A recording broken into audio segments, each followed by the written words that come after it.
Hello बच्चों, आज की क्लास में हम chapter first mathematics class 11th का सेट थ्योरी कवर करने वाले हैं। ये चैप्टर इतना इम्पोर्टेंट चैप्टर है कि इसका यूज हमको चैप्टर 2 फंक्शन एंड रिलेशन में भी यूज करना मिलेगा। और तीसरा क्या है आपका प्रोबेबिलिटी, एंड 4 क्या है लिमिट एंड डेरिवेटिव। इन सब चैप्टर में इसका यूज होने वाला है, इसलिए इस चैप्टर को बहुत ध्यान से, बहुत इजी चैप्टर है, हम बनाएंगे उसको इजी। आप बस शांति से पूरा वीडियो कवर करिए। आज पूरे क्लास में क्या क्या हम कवर करने वाले हैं, सेट के बारे में पढ़ेंगे। पहला क्या है इंट्रोडक्शन, इंट्रो। दूसरा क्या है representation of set.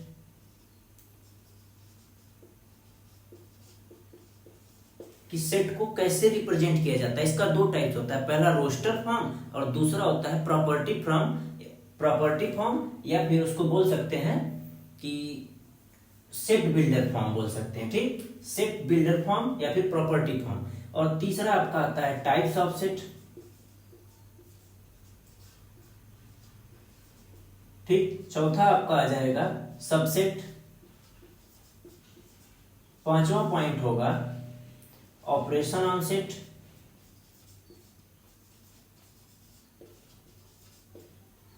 Six number आपका आ जाएगा, सिक्स आएगा वेन डायग्राम।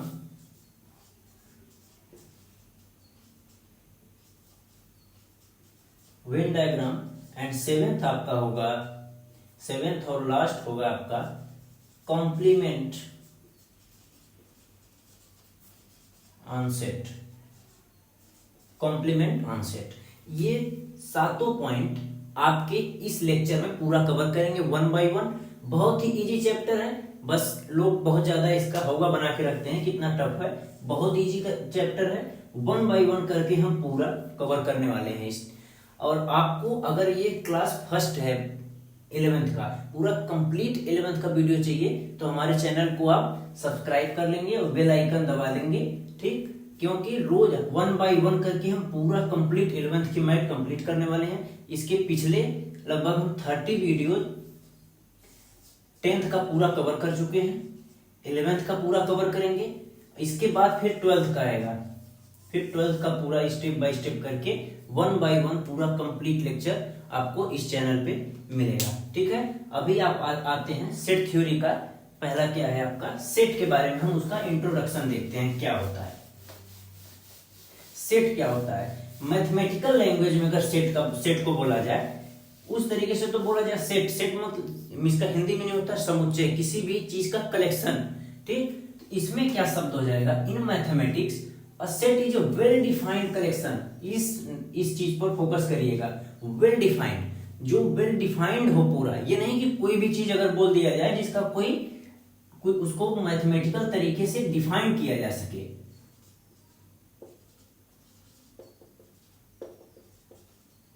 एक वर्ड ये है वेल डिफाइंड, इसको पकड़ लेंगे। और दूसरा क्या है डिस्टिंक्ट ऑब्जेक्ट। जैसे अगर किसी सेट को कर्ली ब्रैकेट में शो किया जाता है किसी नंबर्स को, अगर बी कोई सेट है 1 2 2 4 4, तो इस तरीके से शो करना गलत होगा, क्योंकि बोला गया कि डिस्टिंक्ट ऑब्जेक्ट, ऑब्जेक्ट अलग अलग होना चाहिए, तो सेम लिखने का जरूरत नहीं है। अगर इस तरीके से है तो इसको 1 2 और 4 लिख सकते हैं। ठीक, अब वेल डिफाइंड क्या है उसको भी आगे समझते हैं। अगर सेट का एक एग्जांपल लिया जाए सेट का, तो पहला अगर ए 1 2 3 4 कोई सेट बी है x Y z a b, and कोई सेट सी है ए बी 1 2 √3 जेड, कोई भी सेट इस तरीके से हो जाएगा, ये डिफाइंड है। ठीक, अब अगर हम यहां पर बोलेंगे कि वेल डिफाइंड को कैसे समझते हैं, तो उसको समझते हैं some example on well defined set. ठीक है, एग्जांपल लेते हैं। अगर बोले हम odd numbers odd numbers less than 10। तो अगर ये कोई सेट है या नहीं है वेल डिफाइंड इसलिए है क्योंकि लेस देन 10 बोल दिया है। तो लेस देन 10 में कितना आएगा ऑड नंबर? 1 3 5 7 9, ये आपका वेल डिफाइंड सेट होगा। दूसरा अगर बोले रिवर्स इन इंडिया, ये भी वेल डिफाइंड है क्योंकि हमको पता है कि इंडिया में कि जो भी रिवर है उसको हम वेल डिफाइंड, क्योंकि उसको हम एक कर्ली ब्रैकेट बना के सबका नाम पॉइंट आउट कर सकते हैं। अगर तीसरा पॉइंट अगर लिया जाए,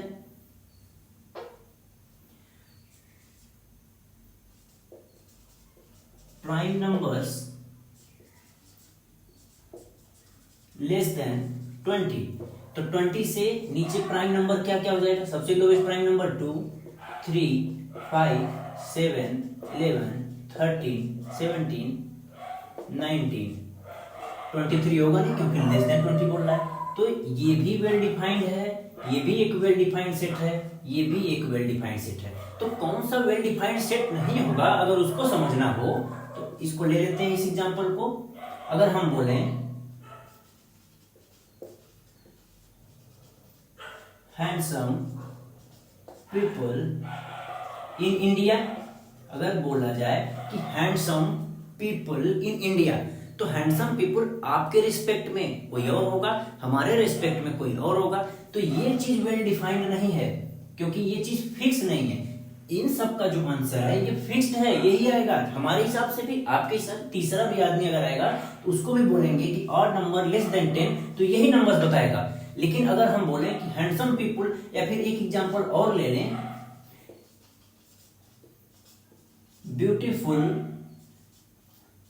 ब्यूटीफुल हीरोइन इन इंडिया,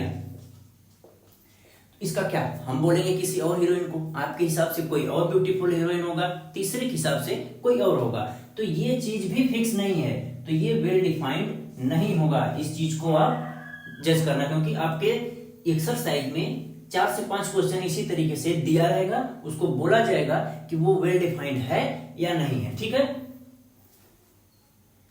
अगर हम बोले एक और एग्जांपल अगर लिया जाए,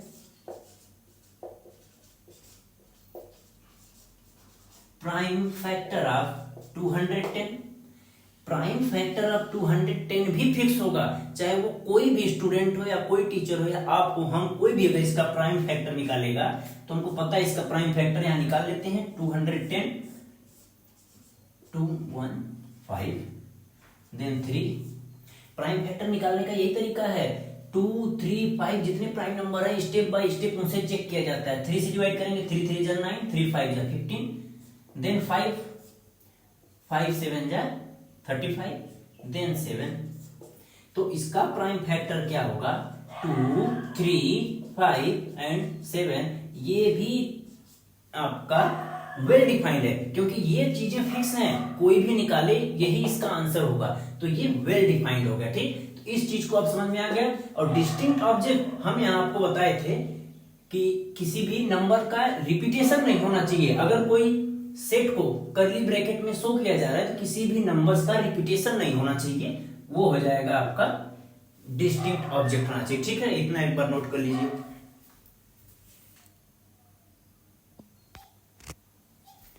ये कुछ इंपॉर्टेंट सिंबल्स हैं जिसको आपको याद रखना है। ठीक, अगर इस तरीके का सिंबल अगर बना है तो उसको बोलेंगे बिलोंग्स टू।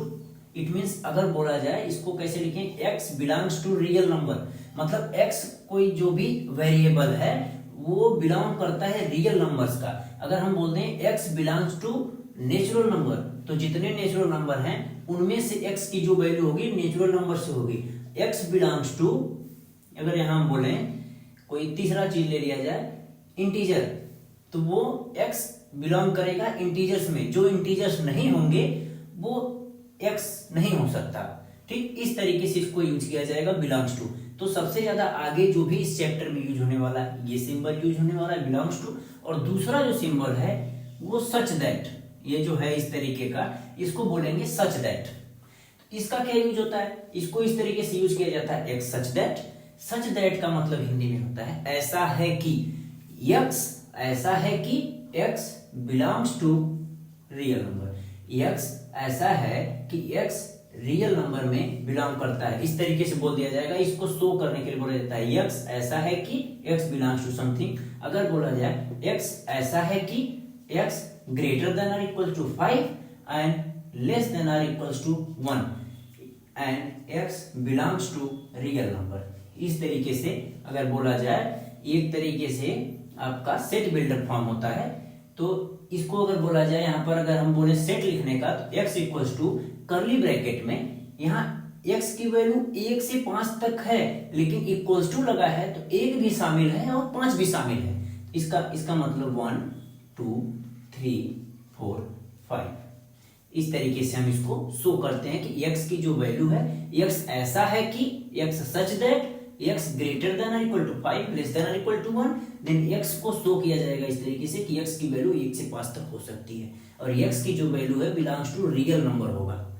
इसका मतलब इसके बीच में काफी नंबर्स आते हैं ना, x ग्रेटर देन और इक्वल टू 5 लेस देन और इक्वल टू 1 में बीच में तो 1/2 1/5 1/6 सब आते हैं ना, लेकिन अगर यहाँ रियल नंबर बोल दिया है तो आप 1 2 3 4 5 ही लेंगे। इसीलिए बोला जाता है कि x belongs to real number, x such that x 1 to 5 and x belongs to real number, तो ये आपका एक सेट बन जाएगा। इस तरीके से इस फॉर्मेट को इस फॉर्मेट में चेंज किया जाता है। अभी आगे डिटेल में पढ़ेंगे तो पूरा कवर हो जाएगा आपका सब, वही हम आगे पढ़ने वाले हैं। अभी जो हम आपको बता रहे थे, ये एक सिंबल है फॉर ऑल का, इसको भी याद रखिएगा, बहुत कम यूज होगा। और देयर एग्जिस्ट का इस तरीके से यूज किया जाता है, देयर एग्जिस्ट। अगर कोई नंबर इस किसी भी अंतराल में एग्जिस्ट करता है तो उसको बोल दिया जाता है this number exist from this set. ठीक, ये आपका 4 ऐसे सिंबल हैं, इसको याद रखेंगे।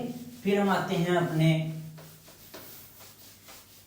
चैप्टर का दूसरा पॉइंट जो हम आपको बताए थे, रिप्रेजेंटेशन ऑफ सेट। सेट को रिप्रेजेंट कैसे किया जाता है। ठीक,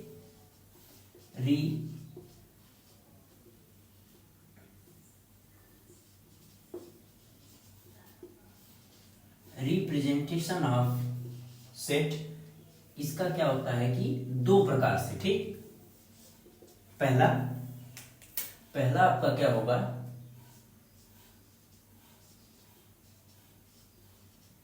टेबुलर और रोस्टर फॉर्म, और दूसरा क्या होगा, सेट बिल्डर और प्रॉपर्टी फॉर्म, दोनों बोलते हैं इसको। तो सेट को रिप्रेजेंट करने का 2 तरीका होता है, एक टेबुलर और एक सेट बिल्डर। सबसे ज्यादा यूज हम इसका करने वाले हैं, इसका भी यूज होगा, बट ये इंपॉर्टेंट है। ये चीज अगर आप समझ गए सेट बिल्डर कैसे लिखा जाता है, अभी टेबल रोस्टर को सेट बिल्डर में और सेट बिल्डर को रोस्टर में कैसे चेंज किया जाता है वो भी यही सीखेंगे। तो रोस्टर फॉर्म क्या होता है, अगर किसी नंबर्स को इस तरीके से शो किया जाए, कर्ली ब्रैकेट में 1 2 3 4 5 इस तरीके से शो किया जाता है, तो ये एक कोई दूसरा सेट ले लेते हैं, x y z, ये आपका ये दोनों क्या है, ये उसको रोस्टर फॉर्म बोलेंगे। ठीक, सेट बिल्डर फॉर्म क्या होता है, सेट बिल्डर का होता है a equals to curly bracket x such that x greater than और इक्वल टू 4 लेस देन और equals to 0 where x belongs to whole number, x belongs to whole number। इस तरीके से कोई और दूसरा ले लेते हैं, b कोई सेट है, x such that x greater than और इक्वल्स टू -5 लेस देन और equals to 4 where x belongs to integer। ठीक, ये दोनों हो गया आपका एग्जाम्पल सेट बिल्डर का, एग्जाम्पल 1 एंड इसका एग्जाम्पल 2, इसका एग्जाम्पल है 1 और ये 2। इन दोनों का एग्जाम्पल आप देख लीजिए। रोस्टर फॉर्म किसी भी नंबर्स को कॉमा लगा के कर्ली ब्रैकेट में, डेफिनेशन ये होगा कि किसी कर्ली ब्रैकेट में नंबर्स को विद कॉमा लिखा जाता है उसको जो रिप्रेजेंट करता है उसको रोस्टर फॉर्म बोलते हैं, और सेट बिल्डर का इस तरीके से इसको शो किया जाता है पूरा, ये होता है आपका सेट बिल्डर फॉर्म। अब आते हैं set builder to roster and roster to set builder. अगर हम यहां बोलें इसको अगर चेंज करना हो, पहले को ए क्या लिखा है 1 2 3 4 5, अगर ये सीख गए आप तो आपको पूरा चैप्टर आगे बहुत आसानी होने वाली है।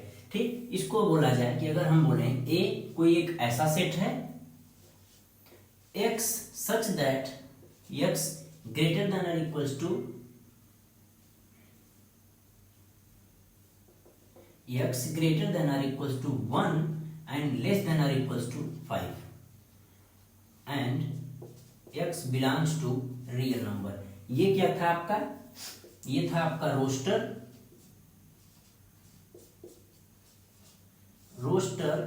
To set builder. अब यहां आते हैं आपका ए वाले पार्ट को किस में चेंज करना है, रोस्टर में। एक्स की वैल्यू कहां से 0 से 4 तक मैच करती है, तो इसको डायरेक्टली ए एक सेट है जिसकी वैल्यू 0 1 2 3 4, ये आपका हो गया रोस्टर फॉर्म में। अब इसको रोस्टर में चेंज करेंगे, रोस्टर फॉर्म क्या है, बी एक ऐसा सेट है जिसकी value x belongs to integer है -5 to 4, -5 -4 -3 -2 -1 0 1 2 3 4, ये आपका एक ऐसा सेट बन गया, ये रोस्टर फॉर्म। इस प्रॉपर्टी फॉर्म या सेट बिल्डर से रोस्टर में चेंज करना सीख गए आप, और यहां पर रोस्टर फॉर्म का ये दोनों जो एग्जांपल था इसको चेंज कर दिए सेट बिल्डर में। ठीक, सेट बिल्डर में इसको नहीं चेंज कर सकते क्योंकि ये एक्स वाई जेड कोई फॉर्मेट नहीं बन रहा है, बट फिर भी ये आपका रोस्टर फॉर्म होगा। रोस्टर टू इसको इसमें चेंज नहीं किया जा सकता, इसको चेंज कर सकते हैं क्योंकि इसको देखिए हमने चेंज करके दिखाया, क्योंकि इसको एक फॉर्मेट है 1 2 3 4 नेचुरल नंबर, एक्स की वैल्यू 1 to 5 तक मैच करती है। तो आपको सेट बिल्डर और टेबुलर और रोस्टर फॉर्म दोनों समझ में आ गया, कैसे एक दूसरे से इंटरचेंज कैसे किया जाता है वो भी हमने सिखा दिया। क्योंकि आपके एनसीईआरटी में आपको आप देखेंगे कि लगभग 3 से 4 क्वेश्चन लगभग इसी पर हैं कि सेट बिल्डर को रोस्टर में चेंज करना है और रोस्टर को सेट बिल्डर में। ठीक है, एक बार इसको नोट कर लीजिए।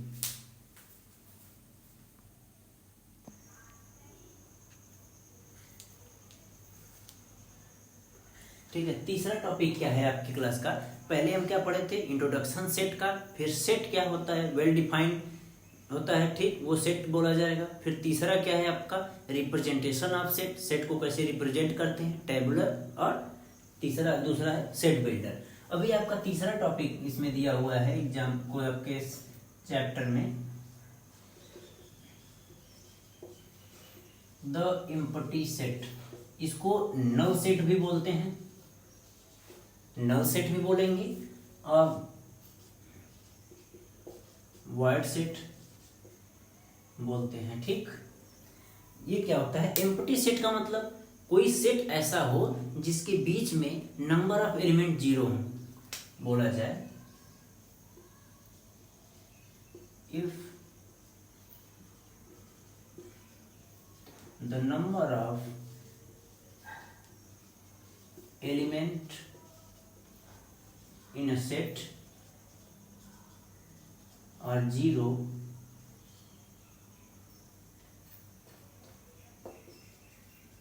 then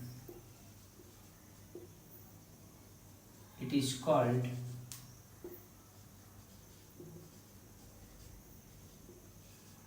empty set। वही जो बोल रहा है उसको शो कर देते हैं। अगर कोई, ये आपका एम्प्टी सेट है, इसके बीच में कोई नंबर है, कोई नंबर नहीं है, ठीक, तो इसको क्या बोलेंगे, ये एम्प्टी सेट है। अब इसको बोला जाएगा, नोट करके यहां एक पॉइंट लिख लेंगे, the empty set are denoted by phi and blank curly bracket. ये दो चीजें हैं इसको शो करने का। इसको बोल सकते हैं, इसको फाई बोल सकते हैं, ठीक। अगर कहीं लिखा हुआ है कोई सेट को अगर फाई से डिनोट किया है तो उसको हम समझ जाएंगे कि वो एम्प्टी सेट है। अदरवाइज ब्लैंक कर्ली ब्रैकेट बना है तो भी हम समझ जाएंगे उसको वाइड सेट, नल सेट और एम्प्टी सेट बोलेंगे, ठीक। ये आपका हो गया एम्प्टी सेट। अब आपका आता है चौथा टॉपिक है आपका फाइनाइट एंड इनफाइनाइट सेट। किसी भी सेट में नंबर ऑफ एलिमेंट फाइनाइट हो, काउंटेबल हो तो उसको फाइनाइट बोलेंगे, अनकाउंटेबल हो तो ये आपका सेट है पहला फाइनाइट सेट, दूसरा इनफाइनाइट सेट, ठीक। number of elements are fixed or countable,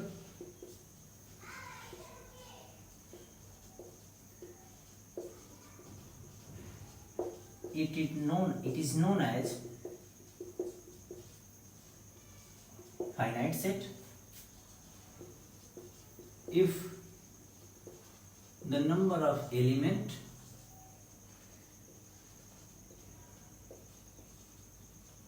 in a set are uncountable,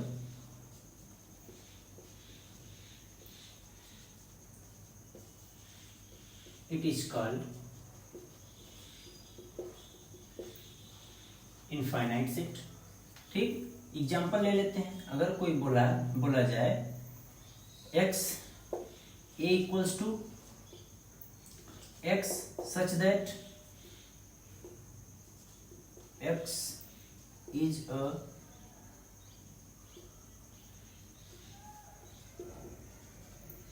prime number where x less than 12।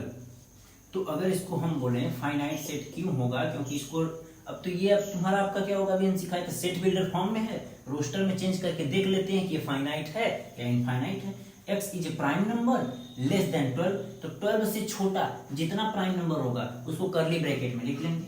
2 lowest prime number 2, 3, 5, 7, 9, 11, 13 होगा, वो आपके इस क्राइटेरिया से बाहर चला जाएगा क्योंकि 12 से बड़ा हो जाएगा। यहाँ बोला गया है x लेस देन 12, तो ये आपका क्या हो जाएगा फाइनाइट सेट।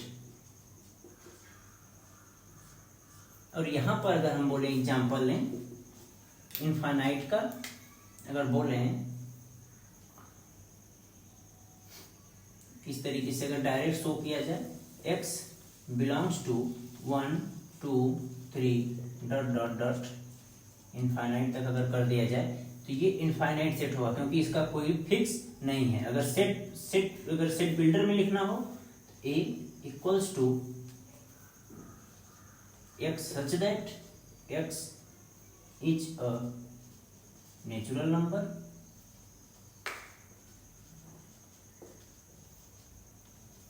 ये आपका एक इनफाइनाइट सेट का एग्जांपल है, इनफाइनाइट सेट का एग्जांपल है और ये फाइनाइट सेट का है। आप लोगों ने देख लिया होगा और समझ गए होंगे कि जिसको अगर x is a prime number सिर्फ छोड़ देता है, ये कंडीशन नहीं देता तो ये भी आपका इनफाइनाइट हो जाता है। यहाँ पर एक कंडीशन दे दिया कि x लेस देन 12 होना चाहिए तो ये आपका फाइनाइट हो गया। और यहाँ पर कोई कंडीशन नहीं दिया है, डायरेक्ट है x सच दैट x ऐसा है कि x is a natural number, तो नेचुरल नंबर तो कोई एंड है नहीं, उसको इनफाइनाइट सेट बोलेंगे। अब फाइनाइट का तो और भी टाइप होंगे, जैसे यहाँ पर फाइनाइट का पढ़ लिए तो फाइनाइट में और भी टाइप्स आ जाएंगे। अगर देखा जाए तो सिंगलटन सेट, किसी में एक है तो सिंगलटन, इक्वल है तो इक्वल सेट, काफी चीजें हैं। और इनफाइनाइट में क्या आता है, इनफाइनाइट का एक बार अलग से पढ़ते हैं। कुछ इंपॉर्टेंट स्टैंडर्ड इनफाइनाइट सेट होते हैं जिसको हमको डायरेक्ट याद रखना होता है, ठीक। उसको देख लेते हैं कौन कौन से होते हैं। फाइनाइट, इनफाइनाइट आप समझ गए होंगे, जिसका कोई एंड नहीं है वो आपका इनफाइनाइट हो जाएगा, और जिसको ब्रेक कर सकते हैं किसी कंडीशन के द्वारा उसको फाइनाइट सेट बोलेंगे। अब हम देखेंगे some important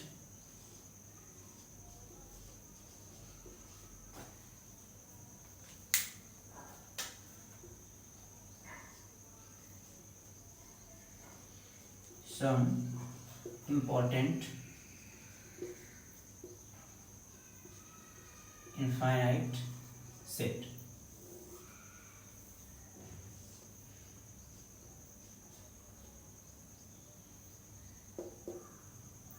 N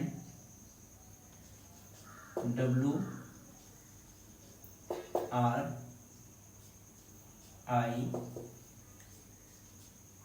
I plus I minus and Q। अब इनको लिखते हैं, और set of natural number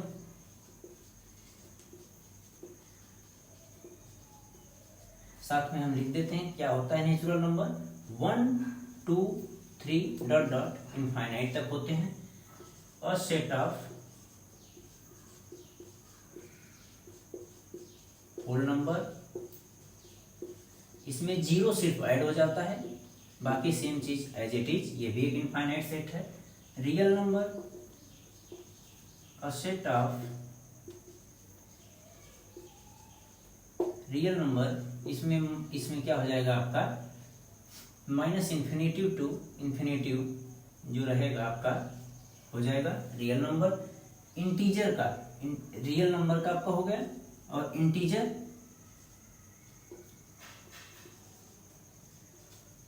a set of minus infinitive to infinitive.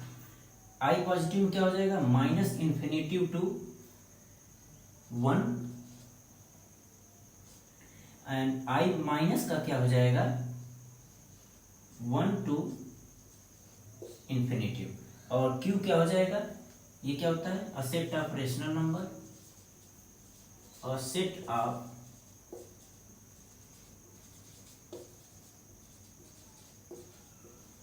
Rational number. ये चीजें जो हैं वो हमको पूरा कंठस्थ होना चाहिए, मतलब आपको ये पूरा कुछ फिक्स इनफाइनाइट सेट के एग्जांपल हैं जो डायरेक्ट याद होंगे, क्योंकि आगे क्वेश्चंस में डायरेक्ट लिखेगा x belongs to natural number, तो आपको समझ जाना है क्या होगा। x belongs to whole number, तो आपको समझ जाना है क्या होगा set of all real number, ठीक। और अगर r लिखा हुआ है तो समझ जाना set of real number, i लिखा हुआ है सिर्फ a set of minus infinitive to infinitive, इसको क्या हो जाएगा इंटीजर्स। i प्लस बोलेगा तो माइनस इन्फिनेटिव टू 1 तक होगा, i माइनस पूछेगा, एक सेकेंड थोड़ा सा करेक्शन करना है, i प्लस की जगह i माइनस और इसकी जगह प्लस, क्योंकि प्लस 1 से इन्फिनेटिव 1 की जगह इस ब्रैकेट को आप समझ रहे हैं क्या है। अभी इस ब्रैकेट के बारे में भी हम आपको डिटेल में बताएंगे। इसको क्लोज्ड ब्रैकेट बोलते हैं, इसको ओपन ब्रैकेट बोलते हैं।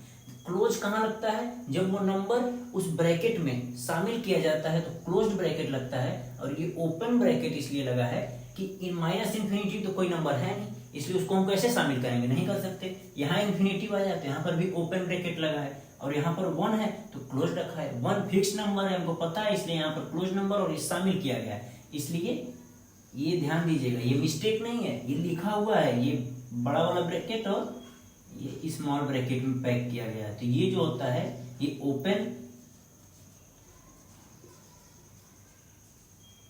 ओपन ब्रैकेट का सिंबल है, और ये क्लोज्ड ब्रैकेट का सिंबल है। ये कब लगता है, जब नंबर्स को काउंट किया जाता है, और ओपन कब लगता है, जब उस नंबर को काउंट नहीं किया जाता है।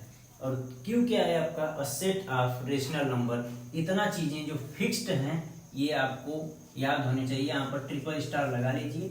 और ये जो भी नंबर्स आएंगे x belongs to this, x belongs to this, आपको समझ में आ जाना चाहिए। अगर q लिखा है तो रेशनल नंबर होगा, i लिखा है तो इंटीजर, i प्लस होगा तो पॉजिटिव इंटीजर। यहाँ लिख सकते हैं अ set of negative integer and यहाँ पर लिख सकते हैं अ सेट ऑफ पॉजिटिव इंटीजर।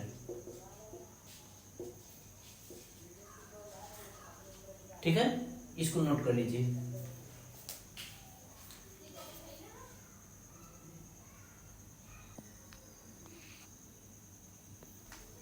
अब एक टॉपिक आपका रह गया था, कार्डिनल नंबर क्या होता है। इस कार्डिनल नंबर से ही हम टाइप्स ऑफ सेट के बारे में पूरा डिटेल में पढ़ेंगे। कार्डिनल नंबर क्या होता है, इफ नहीं, एक सेकेंड, इसका डेफिनेशन आप लिखेंगे, cardinal number is a set, cardinal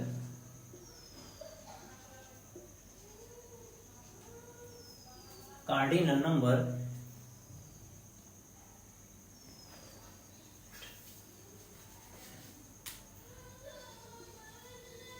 number of element in a set is known as cardinal number।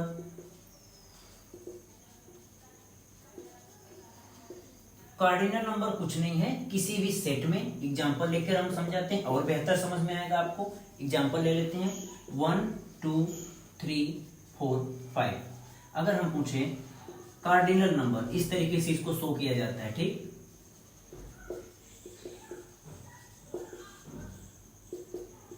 Cardinal number of ए इस तरीके से शो किया 1 2 3 4 5। कितने नंबर्स हैं, 5।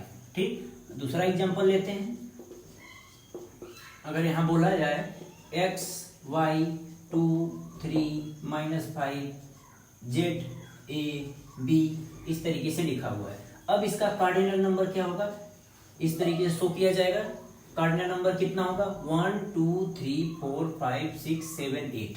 तो कार्डिनल नंबर कुछ नहीं है, number of element in a set, number of element in a set it is known as cardinal number. तो जितने नंबर्स होंगे एक सेट में वो उसके कार्डिनल नंबर। अब कार्डिनल नंबर से ही हम आने वाले सारे सेट का डेफिनेशन अगर बताते हैं, एग्जांपल पहले से शुरू करते हैं। नल सेट हम अभी आपको बताए थे, नल सेट और एम्प्टी सेट। इसको अगर बोला जाए, if cardinal number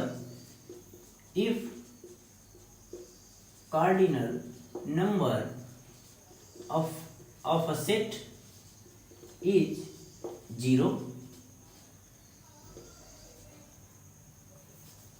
it is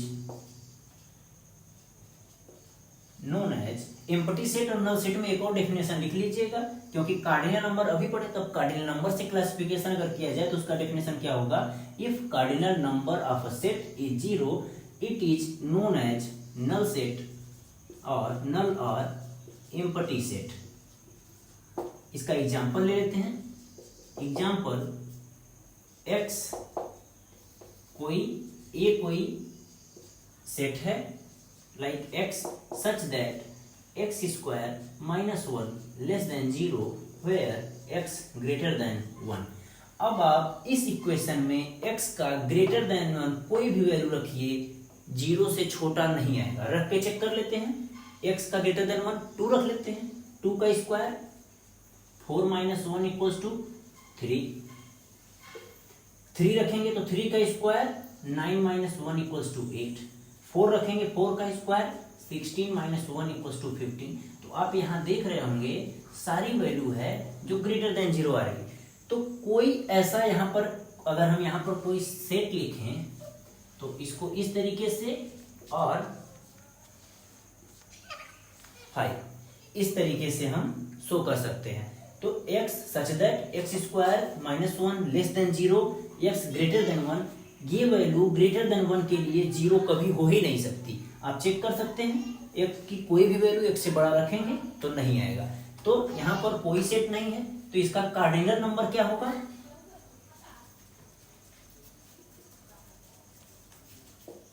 cardinal number 0।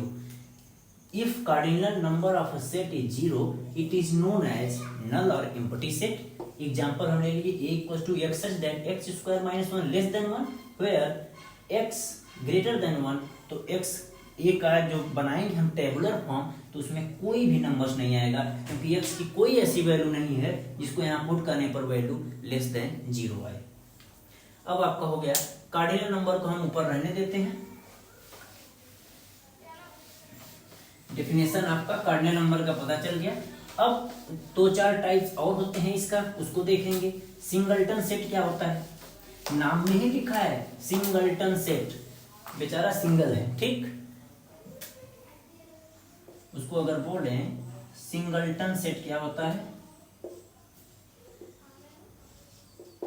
अगर इसी के फॉर्मेट में अगर आंसर लिखना हो नंबर ऑफ एलिमेंट, और इस तरीके से लिखा या बोला जाए इफ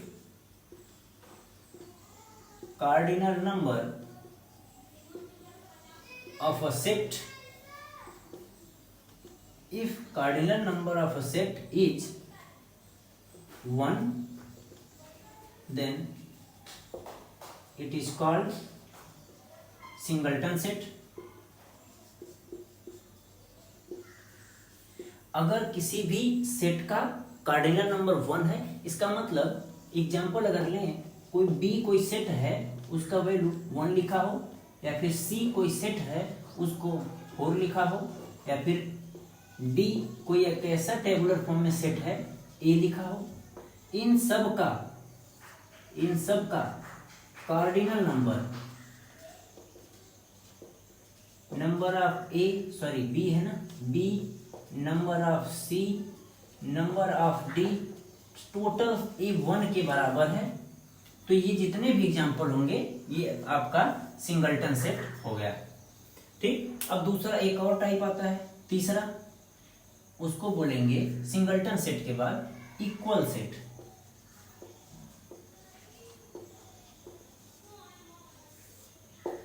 ठीक, इक्वल सेट बोलेंगे। इक्वल सेट क्या होता है, if all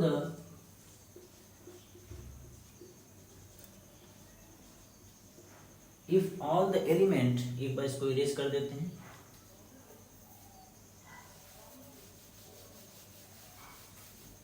if all the element of sets are equal, if all the element of set are equal it is known as equal set. अगर कोई दो सेट दिया हुआ है, एग्जांपल ए कोई सेट है 1 2 3 लिखा हुआ है, और कोई सेट है बी वो लिखा हुआ है 3 1 and 2। If the cardinal number of two set same, the cardinal number of two sets equal to same but also the numbers are also same, then it is known as equal set. मतलब ये जो number लिखा हुआ है sets are equal if all the element of set, जो element हैं इस set के 1 2 3 1 2 3 ये दोनों इक्वल हैं, तो इसको A इक्वल्स टू B, क्योंकि 1 2 3 3 2 1 ये जो नंबर्स हैं दोनों सेम होना चाहिए, और नंबर्स ऑफ कार्डिनल ये भी नंबर है वो भी सेम हो, और नंबर्स भी सेम हो, जो अंदर के एलिमेंट्स हैं वो भी सेम हो। तो यहां पर बोला जा सकता है NA equals to NB and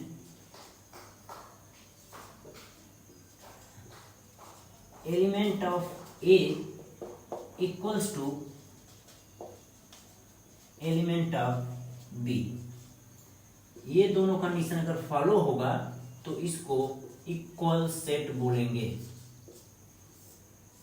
ठीक है। इसको एक बार नोट कर लीजिए, फिर आते हैं एक आपका और बच रहा है आपका इक्विवेलेंट सेट।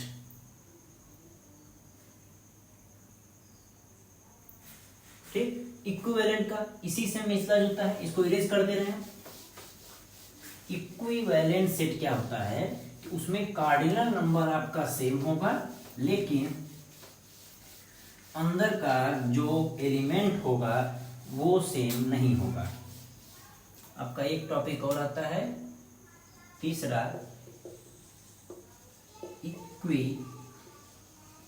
Equivalent set. ठीक, इसमें क्या होता है, if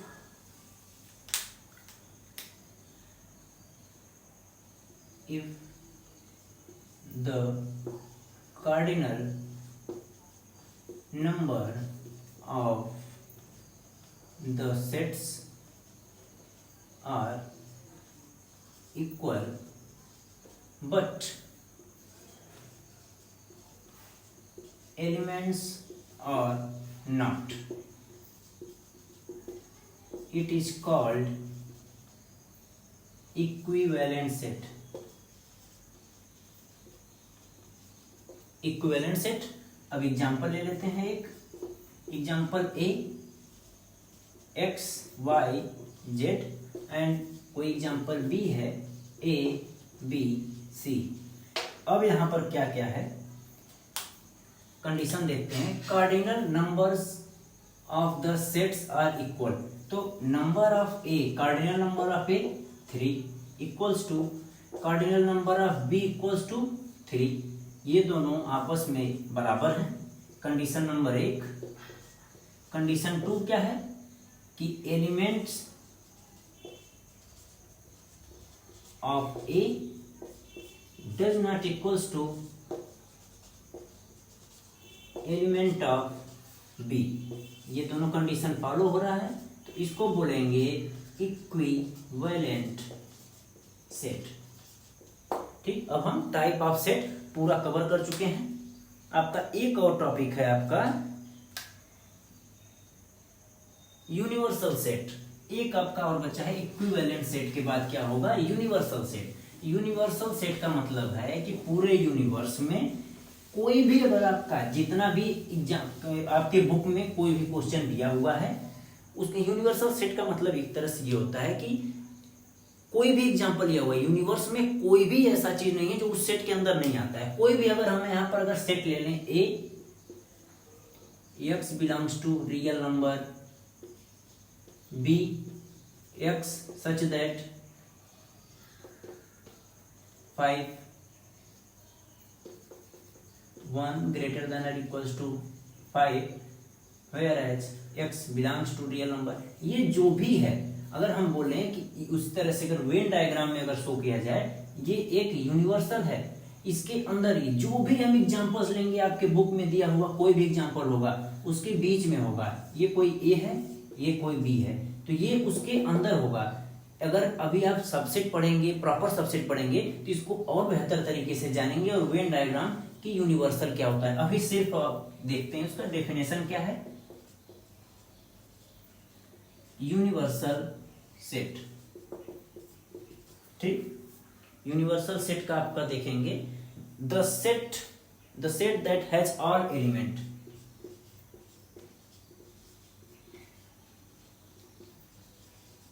the set that has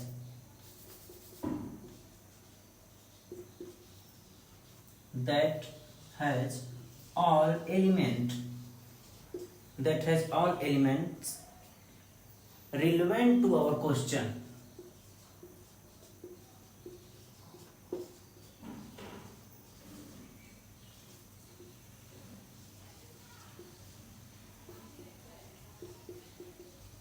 तो ये चीज जो अभी हम समझाए हैं वही डेफिनेशन भी बोलता है। कोई ऐसा सेट, उसके सभी element, that has all element relevant to our question, जो भी हमारे क्वेश्चन से रिलेवेंट जो भी सेट होगा वो उस यूनिवर्सल सेट में बिलोंग करेगा। जो भी ए और बी या सी, कोई हमारा दो, अगर ये दोनों हमारा क्वेश्चन में दिया हुआ सेट है, वो यू के अंदर ही होगा, यूनिवर्सल के अंदर ही होगा, चाहे कोई भी क्वेश्चन दिया हुआ हो। तो यूनिवर्सल सेट का मतलब वो होता है। इसका सबसे ज्यादा यूज जब हम वेन डायग्राम पढ़ेंगे, जैसे ये वेन डायग्राम का ही एक फिगर है, पूरा कंप्लीट जो है उसको यूनिवर्सल सेट बोलेंगे। ए और बी जो हैं इसके प्रॉपर सबसेट हैं या फिर सबसेट हैं, यूनिवर्सल के सबसेट हैं दो। सबसेट मतलब उसके अंदर का जो दो पार्ट आता है। अगर कोई एक पार्ट है, सेट है 2 3, देन अगर इसका हम सबसेट लिखें तो 1 भी तो इसका एक सबसेट होगा, 2 इसका एक सबसेट होगा, 3 इसका एक सबसेट होगा, 1 2 इसका एक सबसेट होगा। इस तरीके से सबसेट लिखा जाता है। 2 3 एक सबसेट होगा, 1 2 3 कोई भी सेट खुद का एक सबसेट होता है। इस तरीके से सबसेट लिखा जाता है। इनको अगर वेन डायग्राम में शो किया जाए तो अगर ये ए है पूरा यूनिवर्सल, तो इसके बीच में इसके सारे सबसेट जो होंगे वो शो किए जाएंगे। ये क्या है आपके सबसेट। उसी तरीके से यूनिवर्सल जो होता है, पूरा कंप्लीट जो डायग्राम का जो सब बड़ा वाला हिस्सा होता है उसको यूनिवर्सल सेट, और जो क्वेश्चन में गिवन होगा वो आपके सेट उसके अंदर होंगे। ठीक, अभी वेन डायग्राम पढ़ेंगे तो ये चीजें आपको और बेहतर समझ में आएंगी।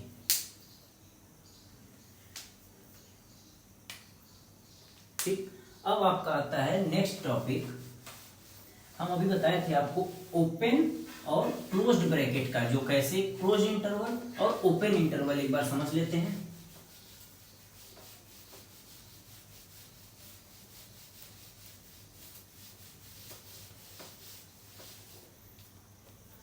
उसको समझने से पहले रियल नंबर लाइन समझ लेते हैं।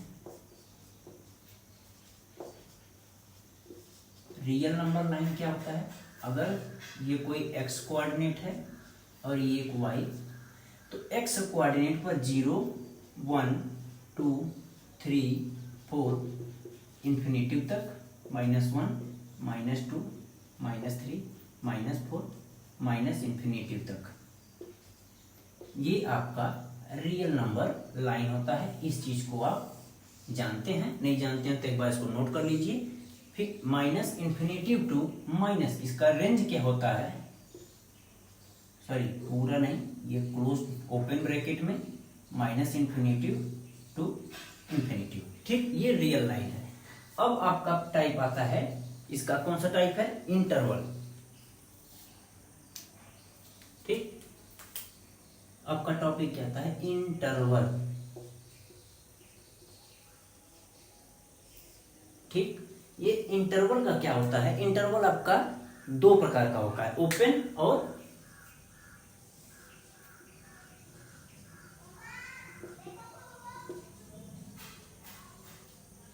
Open interval. दूसरा क्या है? Closed interval.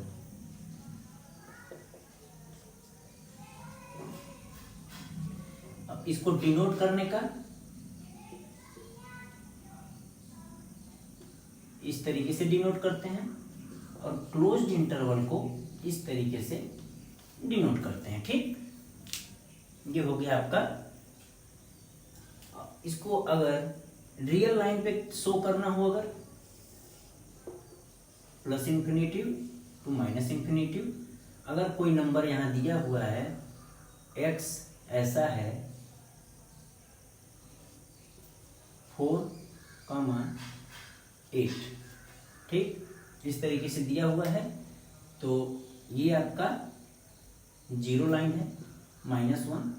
यहाँ आपका नंबर चेंज कर देते हैं, -2 to 3, -1 -2 1 2 3। तो इसका यहां से यहां तक क्या -2 to 3 तक है, तो ये लाइन ऐसे ड्रॉ कर देंगे। ये ओपन इंटरवल है, तो यहां पर एक सर्कल बना देंगे। इस तरीके से इसको शो किया जाता है कि x एक ऐसा नंबर है जो -2 से 3 तक है, तो -2 से 3 तक एक लाइन ड्रॉ करेंगे और दोनों ओपन इंटरवल। अब क्लोज्ड को इसी तरीके से कैसे शो किया जाता है? x कोई नंबर है -3 to 4, इस तरीके से अगर शो किया जाए, तो इसको अगर रियल लाइन पे ग्राफ पे शो करना, माइनस इंफिनिटिव टू इंफिनिटिव, यहाँ 0 -1 -2 -3 1 2 3 एंड 4। तो इसको यहाँ से ये इसका भी इसी तरीके से ड्रॉ किया जाएगा, -3 से -4। बट यहाँ पर जो सर्कल बनेगा, इसको डार्क सर्कल इसलिए किया जा रहा है क्योंकि इसको शामिल किया गया है। अब अगर हम इसको लिखें, इसको इस तरीके से x इक्वल्स टू, अब इसको हम टेबुलर फॉर्म में लिखेंगे। सेट पढ़ रहे हैं तो सेट का टेबुलर फॉर्म में कैसे लिखेंगे? 3 को शामिल किया जाएगा, -2 -1 0 1 2 3 4, इस तरीके से इसको लिखा जाएगा।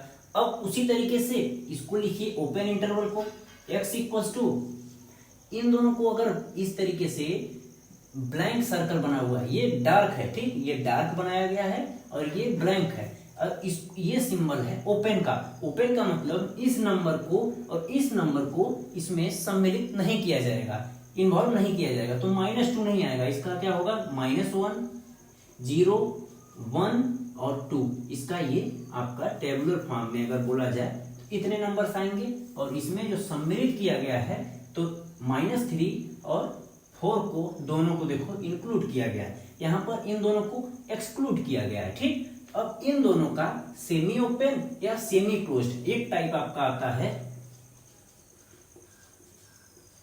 सेमी ओपन और सेमी क्लोज्ड। इसका मतलब इसका सिंबल क्या होगा, इस तरीके से इसको शो करना होगा, तो या तो उसको इस तरीके से शो करेगा,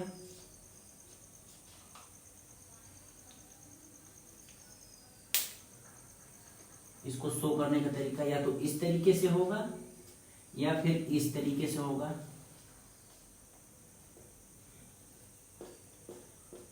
ठीक, ये दोनों। अब इन दोनों को रियल लाइन ग्राफ पर समझते हैं। अगर यहां पर एग्जांपल दिया हुआ है x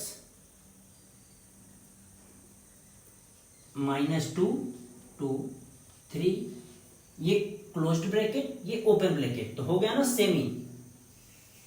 तो सेमी, इसको अगर इस पे शो किया जाए नंबर लाइन पर -∞ टू +∞ तक 1 2 3 4, -1 -2 -3, ठीक। अब क्या है, इसको डिनोट करते हैं, -2 पर क्लोज्ड ब्रैकेट है, ध्यान दीजिएगा, क्लोज्ड ब्रैकेट जहां क्लोज्ड होगा वहां डार्क, तो -2 से शुरू करना है, इसको डार्क बना लीजिए, कहां तक लेके जाना है, 3 तक ले आए, लेकिन 3 पे कौन सा है, ओपन ब्रैकेट, ओपन पे ब्लैंक सर्कल, मतलब ओपन सर्कल, इस तरीके से एक सर्कल बना देना है। इसका मतलब इसको काउंट नहीं किया जाएगा, जहां डार्क है उसको काउंट किया जाएगा। तो अब अगर ये एक सेट है तो इसको अगर टेबुलर फॉर्म में लिखा जाए तो -2 को सम्मिलित किया जाएगा, -1 0 1 2 3 को यहाँ एक्सक्लूड किया जाएगा और -2 को इंक्लूड किया जाएगा। अब एक एग्जांपल और लेते हैं। अगर कोई एग्जांपल यहां ले, सेमी का ही है, ठीक, x इक्वल्स टू -3 +2, तो इसको नंबर लाइन पे शो करिए, इन्फिनिटिव टू इन्फिनिटिव, -3 -2 -1 0 1 2। तो अब इसको -3 पर, ये कौन सा ब्रैकेट है, ओपन ब्रैकेट है, तो यहां पर ओपन सर्कल बनेगा, 2 पे क्या है, क्लोज्ड है, तो इसको डार्क कर लेंगे। अब हम इसका अगर हम टेबुलर फॉर्म में लिखना चाहें तो कर्ली ब्रैकेट, -3 को ओपन है, नहीं लेना है, इसका मतलब -2 -1 0 1 2 पे डार्क वाला है, 2 को ले लिया जाएगा। यहाँ पर क्लोज्ड सर्कल है, 2 को इंक्लूड किया गया, यहाँ पर ओपन सर्कल, ओपन ब्रैकेट है -3, तो यहाँ पर -3 एक्सक्लूड किया गया। अब आप समझ गए होंगे कि इंटरवल का पूरा detailing, open interval, closed interval. इसको ओपन इंटरवल का ये सिंबल होता है, क्लोज्ड का ये होता है। इसको इस तरीके से शो किया जाएगा, इसको इस तरीके से। अब ओपन का सिंबल है, सर्कल बनाना है जो डार्क ना हो, और इसको क्या किया जाएगा, इसका मतलब है एक्सक्लूड, और ये जो सर्कल ऐसे बन गया उसका नाम है एक्सक्लूड, और ये इंक्लूड।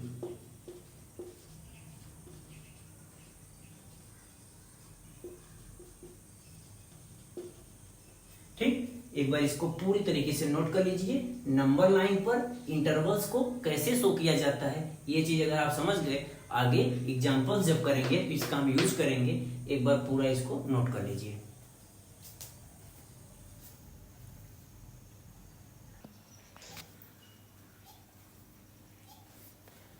नेक्स्ट टॉपिक आपका आता है सबसेट। इसके पहले हम सेट पढ़े थे, फिर रिप्रेजेंटेशन ऑफ सेट पढ़े थे, फिर सिंगलटन सेट या फिर empty set, types of set देखे थे। इसके बाद आपका आ रहा है सबसेट। सबसेट क्या होता है एक्चुअली, जो सेट हमारा कोई बना है, जैसे ए कोई सेट सबसे सेट है, ए इक्वल्स टू टेबुलर फॉर्म में लिखा हुआ है ए कर्ली ब्रैकेट 1 2 3 कर्ली ब्रैकेट 1, तो इसका सबसेट मतलब इस सेट से कितने और सेट बनाए जा सकते हैं, वो सारे सेट सेट ए के सबसेट कहे जाएंगे। एग्जांपल देखते हैं क्या होता है, किस तरीके से इसको सबसेट, आपका नेक्स्ट टॉपिक है सबसेट। सबसेट इसका रिप्रेजेंटेशन क्या होता है, ये आपका होता है सबसेट को इस तरीके से डिनोट किया जाता है, ये सिंबल ऑफ सबसेट। एग्जांपल लेके देखते हैं। एग्जांपल दिया हुआ है ए कोई सेट है, ठीक, सेट ए दिया हुआ है, क्या है 1 2 3, ये कोई सेट है। तो अब हम इसका अगर बोला जाए कि इसका सबसेट क्या होगा, subset of A equals to, ये कोई एक सेट है, इसका सबसेट है, क्योंकि 1 है जो इसमें भी मैच करता है इसमें भी मैच करता है, तो ये इसका एक सेट हो जाएगा। 2 इसका एक सबसेट, 3 भी इसका एक सबसेट होगा। देन दो नंबर्स लेंगे, 1 2 एक इसका सबसेट होगा, 2 3 इसका एक सबसेट होगा, 1 3 इसका एक सबसेट होगा। देन 1 2 3 कोई भी सबसेट अपने सेट का, कोई भी सेट खुद का सबसेट होता है, क्योंकि 1 2 3 जो है यहाँ 1 2 3 इसका सबसेट भी होगा और ये उसका सेट भी होगा, इस तरीके से लिखा जाता है। तो 1 2 3 4 5 6 7 और एक ये भी बोलेंगे इस तरीके से 5। कोई भी एम्प्टी सेट किसी भी सेट का सबसेट होता है, यहाँ पर कोई भी सेट दिया हुआ इसका सबसेट एम्प्टी होगा, ठीक। तो टोटल कितने हुए, नंबर ऑफ सबसेट कितने हो रहे हैं, टोटल काउंट कीजिए 1 2 3 4 5 6 7 8, नंबर ऑफ सबसेट 8। तो यहां से क्या निकल के आ रहा है, यहां पर कितने हैं नंबर्स, कार्डिनल नंबर्स कितने हैं, यहां पर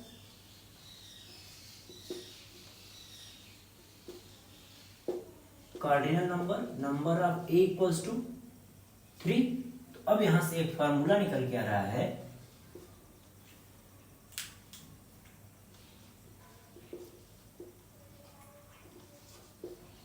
subset of A equals to 2 to the power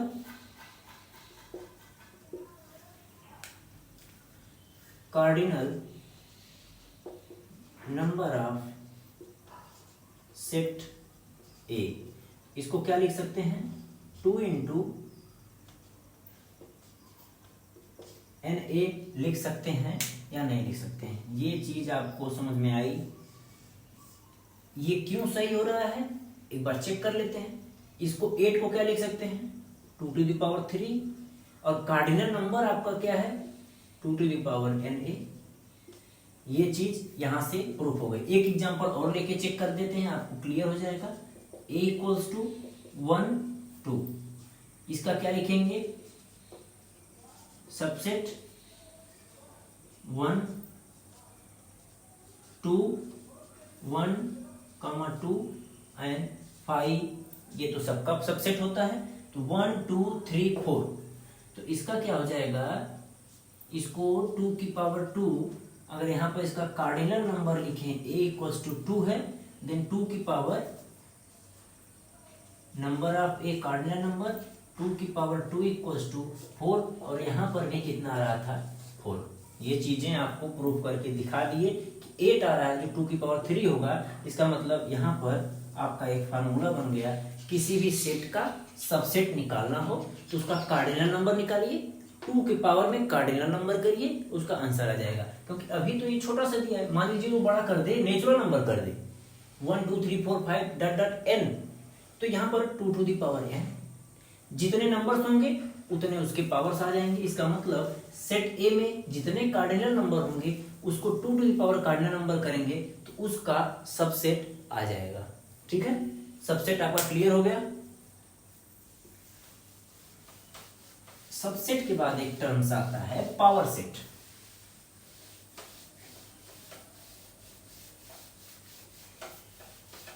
power set क्या होता है?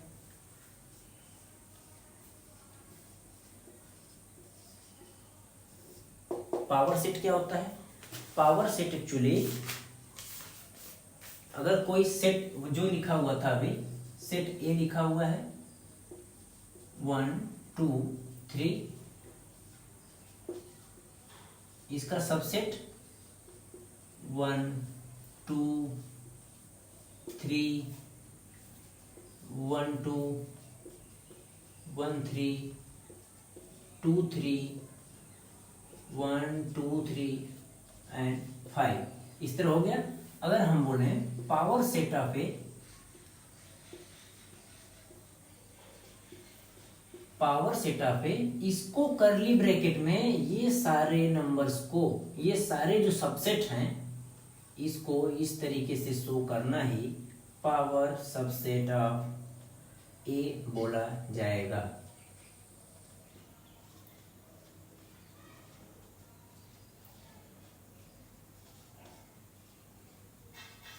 ये आपका पावर सबसेट बोला जाएगा। ठीक, तो अब इसका एक फार्मूला जनरेट होता है, क्या होगा आपका, इसको क्या बोलेंगे, power subset of A, P A बोलेंगे।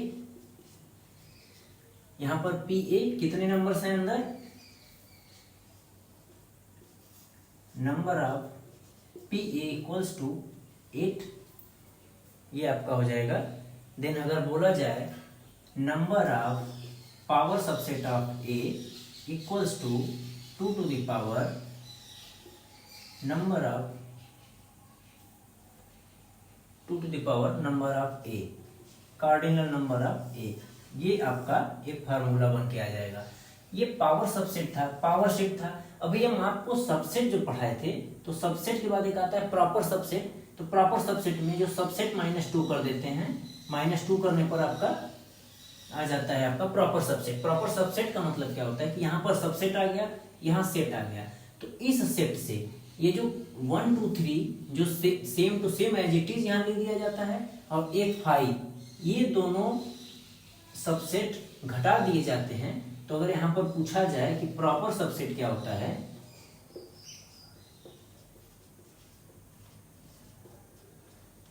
To to the power N A -2 उसका फार्मूला होता है प्रॉपर सबसेट का। ये आप साइड में नोट करके एक साइड में एक लिख लेंगे। आपको 3 फार्मूले हम बना के दिए। पहला, ये तो पता ही था सबसेट का 2 to the power n A, और power subset 2 to the power n A -2, ये अलग से है, इसके साइड में मत लिखिएगा, साथ में है। ठीक, और पावर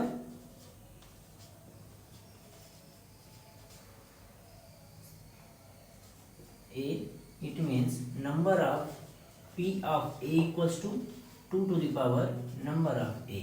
ठीक, ये आपका, इसको इस तरीके से अरेंज करना ही पावर सबसेट कहलाता है। ठीक, अब आपका एक क्वेश्चन करके दिखाते हैं। क्वेश्चन क्या पूछा था, if a equals to 0 2 4, then find क्या करना है, एन पी ऑफ ए, ये फाइंड करना है। तो यहां पर आपको पता है नंबर ऑफ ए, इसका ए हो गया इतना, और अगर हम यहां पर बोल रहे हैं कि पावर ऑफ ए कितना है, ए का अगर करेंगे तो 2 to the power 3 कितना हो रहा है, 8 होगा नंबर ऑफ पी ए। तो इसको अगर हम ब्रेक करें तो क्या बोलेंगे, नंबर ऑफ पी ऑफ कितना होगा, 2 to the power 3। तो इसको किस तरीके से ब्रेक किया जाएगा,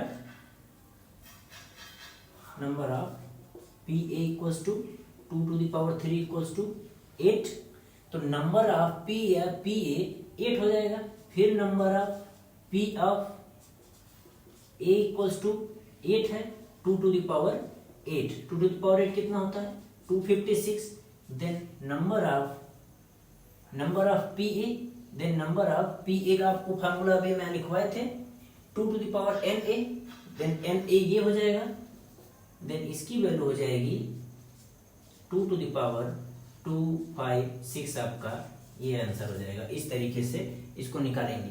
3 बार लिखा था, एक बार लिखा हुआ है तो एन ए ऊपर जा रहा है, तो एक बार इसके लिए नंबर लगेगा, फिर एक बार इसके लिए, एक बार इसके लिए, तो एक बार 2 टू द पावर 3 8 होगा, फिर 2 ये वाला पॉइंट है यहाँ 2 टू द पावर 8 256 होगा, तीसरी बार जब आएगा तो 2 टू द पावर 256 ये आपका आंसर हो जाएगा। ठीक है, इसको एक बार नोट कर लीजिए। फिर आते हैं ऑपरेशन ऑन सेट पे आएंगे, एक बार इसको नोट कर लीजिए।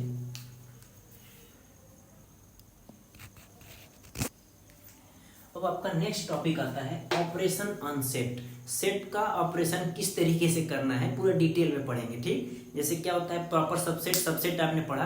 अब आएगा set A set B, A union B, A intersection B, इसका ऑपरेशन करेंगे किस तरीके से। यूनियन का सिंबल होता है ये, इंटरसेक्शन का सिंबल होता है जस्ट उल्टा, उल्टा यू। ठीक, अब इसी को पढ़ेंगे A union B, A intersection B, या फिर ए कॉम्प्लीमेंट। ठीक, इसके बाद आएगा A union B union C, then A union B bracket बंद C, then A intersection B union C. ये सारे फार्मूले ये ऑपरेशन ऑन सेट के पे आते हैं, सब एक एक करके पढ़ेंगे। तो ये चीज पढ़ने से पहले हम वेन डायग्राम, एक छोटा सा टॉपिक है वेन डायग्राम, उसको डिटेलिंग समझते हैं डिटेल में कि वेन डायग्राम एक्चुअली होता क्या है। यू एक अगर यूनिवर्सल सेट दिया हुआ है और set a universal set like 1 to 10 and set ए क्या है 2 4 5 6, सेट ए दिया हुआ है, ये एक यूनिवर्सल सेट दिया हुआ है जो 1 to 10 है। तो इसको वेन डायग्राम में कैसे शो करेंगे, ये बनाएंगे एक बड़ा सा बॉक्स, इसको बोलेंगे यू, एक यूनिवर्सल सेट है, 2 4 5 6 1 3 7 9 10 1 2 3 4 5 6 7 8, ये आपका यूनिवर्सल सेट बन गया पूरा, जो पहले दिया हुआ है 1 to 10 सारे नंबर्स हम पॉइंट आउट कर दिए। अब बोल रहा है सेट ए क्या है, सेट ए 2 4 5 6, तो अब इसमें 2 4 5 6 कहाँ है उसको मार्क करते हैं, ये रहा, ये रहा, ऐसा नहीं करते हैं, आपको लगेगा पॉइंट लगा हुआ है 2 5 4 6, तो इस तरीके से इसको एक मार्क करेंगे, इसको क्या बोलेंगे सेट ए। ये होता है वेन डायग्राम का रिप्रेजेंटेशन। सेट ए दिया हुआ है और ये पूरा यूनिवर्सल है, उसके बीच का ये जो 4 पॉइंट दिए हुए हैं, 4 एलिमेंट मिलके ए बनाते हैं, तो इसको इस तरीके से डिनोट कर दिया जाता है। ठीक, दूसरा एग्जांपल लेते हैं।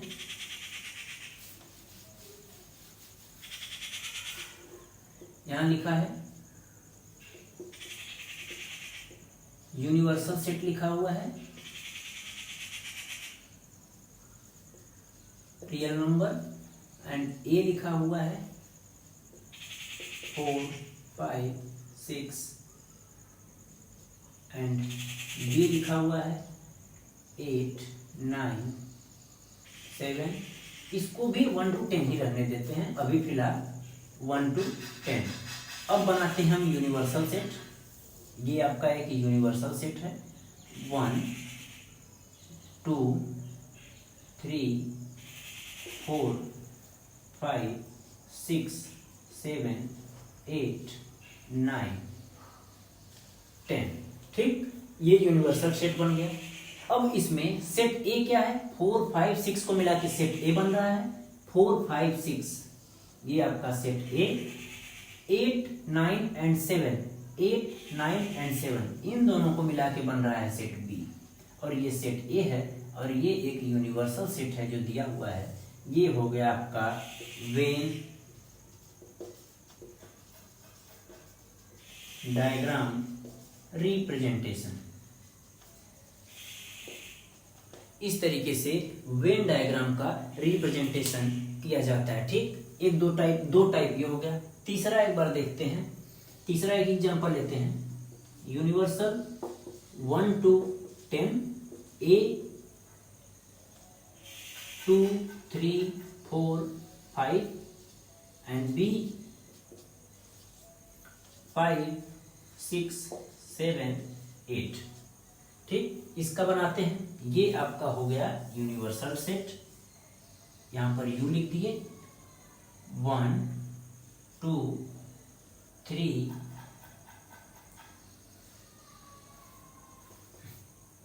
4 5 6 7 8, ये हो गया।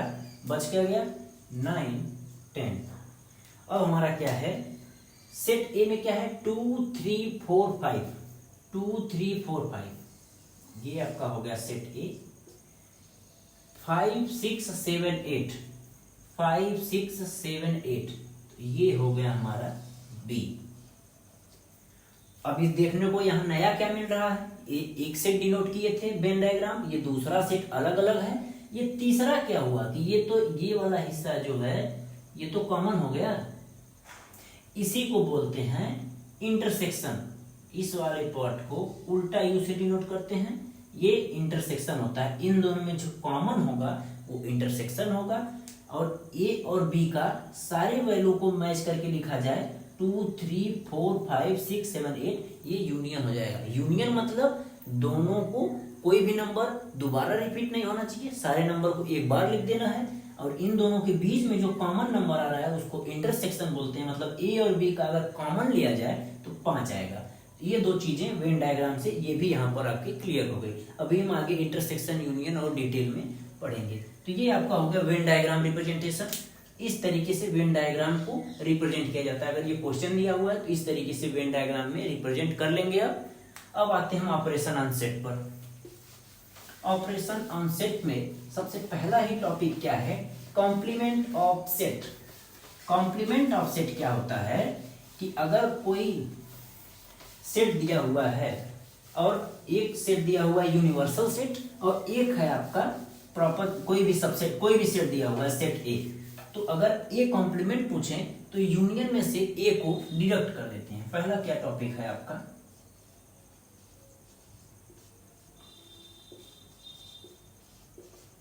Complement of set.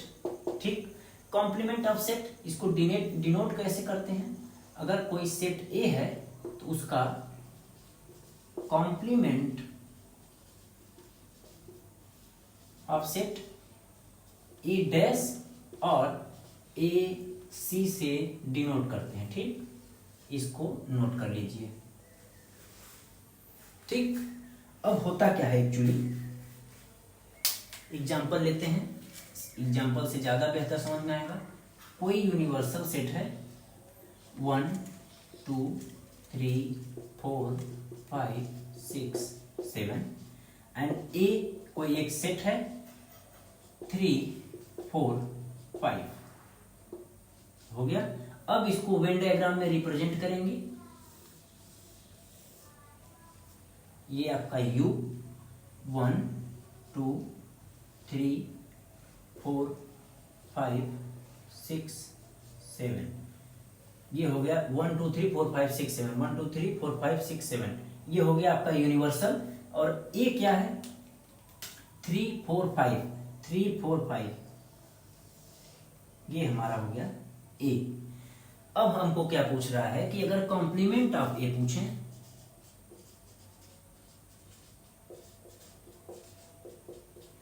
Complement of ए मतलब ए के बाहर का जो भी सेट, जो भी नंबर्स बच रहा है, तो 1 2 6 7 होगा या नहीं होगा, 1 2 6 7 होगा या नहीं होगा। तो यहां से एक फार्मूला क्या निकल के आ रहा है कि ए कॉम्प्लीमेंट और ए डैश अगर बोला जाए u माइनस ए, ये फार्मूला बन के आ रहा है या नहीं आ रहा है, ये चीज को देखिए। यूनिवर्सल सेट में जितनी वैल्यू दी हुई है 1 2 3 4 5 6 7 तक है, और 3 4 5 इसके बाहर का जो वैल्यू होगा, इसका मतलब यूनिवर्सल से सेट ए को घटाने पर जो नंबर्स आ रहे हैं वो हमारा कॉम्प्लीमेंट ऑफ ए होगा। कॉम्प्लीमेंट ऑफ ए समझ में आया? अब यहां पर नोट करके ये चीज आप स्टार करके लिखेंगे, ठीक। यहां पर नंबर 1 नोट डाल के लिखेंगे क्या क्या होता है। किसी भी नंबर का कॉम्प्लीमेंट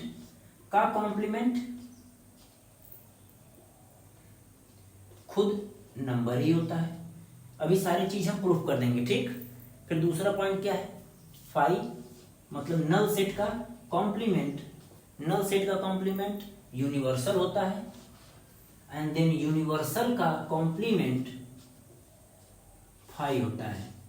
ये नोट करके पॉइंट 1, पॉइंट 2 और पॉइंट 3 करके कॉम्प्लीमेंट से ये 3 चीज आ गई जिसको हमको याद रखना है। आगे जब क्वेश्चंस आएंगे इनको हम डायरेक्ट क्वेश्चन में यूज करेंगे। कहीं ए कॉम्प्लीमेंट का कॉम्प्लीमेंट लिखा है तो ए आएगा, कैसे आएगा अभी हम एक वेन डायग्राम से आपको पूरा क्लियर कर देते हैं। एक एक करके हम इन तीनों पॉइंट को नोट करके ये तीनों पॉइंट लिख लीजिए जो आपको याद होने चाहिए। एक एक करके हम आपको वेन डायग्राम से समझा देते हैं। ये कोई यूनिवर्सल, ये है आपका ए।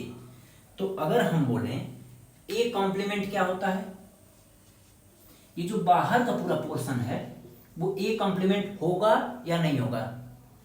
ए के बाहर का जो पोर्शन है, ब्लू लाइन से जो चीज है वो ए कॉम्प्लीमेंट होगा, और ये जो ब्लैक से है बीच का जो पोर्शन है वो ए होगा। एक एक करके स्टेप बाय स्टेप समझिए, बहुत इजी है। ए कॉम्प्लीमेंट हो गया।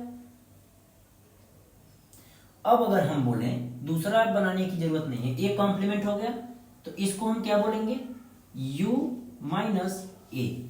u में से ए को घटा दिए, ए कॉम्प्लीमेंट आ गया। अब अगर हम बोलें कि ए कॉम्प्लीमेंट का फिर कॉम्प्लीमेंट ले लें,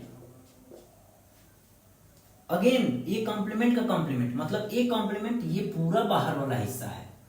तो अब इसको ए कॉम्प्लीमेंट समझिए, इसको कोई एक सेट समझिए। ए कॉम्प्लीमेंट का ये जो बन के आ गया, कोई सेट मान लीजिए बी बन गया, ठीक। ए कॉम्प्लीमेंट को अगर यहां हम बी मान लें तो अगर अब हम बोलें यहां बी मान लिए तो यहां बी कॉम्प्लीमेंट हो जाएगा। ए कॉम्प्लीमेंट यहां लिखते हैं, let A complement equals to B.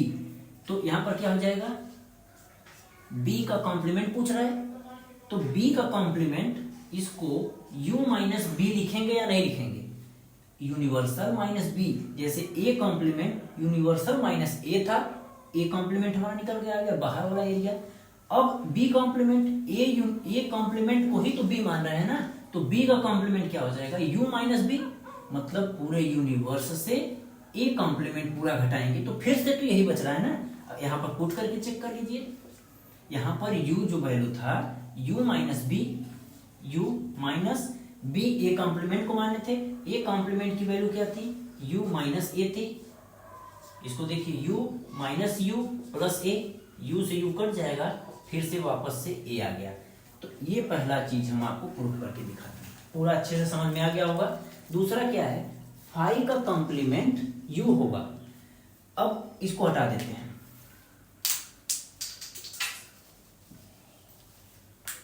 इसको भी हटा देते हैं, ठीक।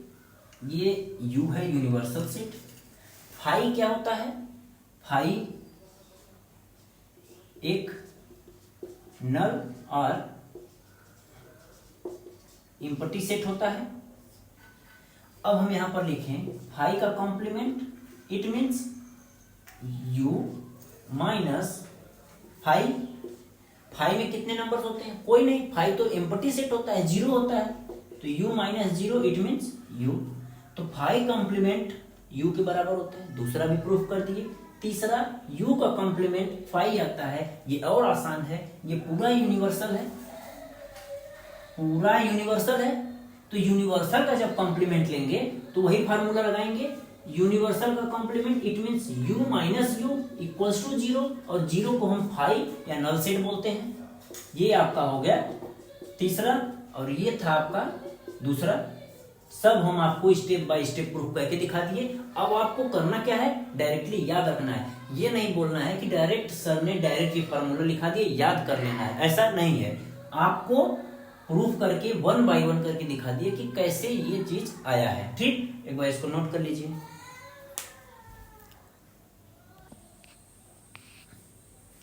अब आता है आपका यूनियन ऑफ सेट, इसको डिनोट करते हैं यू से। इंटरसेक्शन ऑफ सेट, इसको उल्टा यू से। इस तरीके से इन दोनों को डिनोट किया जाता है। नोट कर, एक चीज पिछले वाले स्लाइड से छूटा था, नोट करके लिख लीजिए। Number of A equals to number of A complement equals to number of union.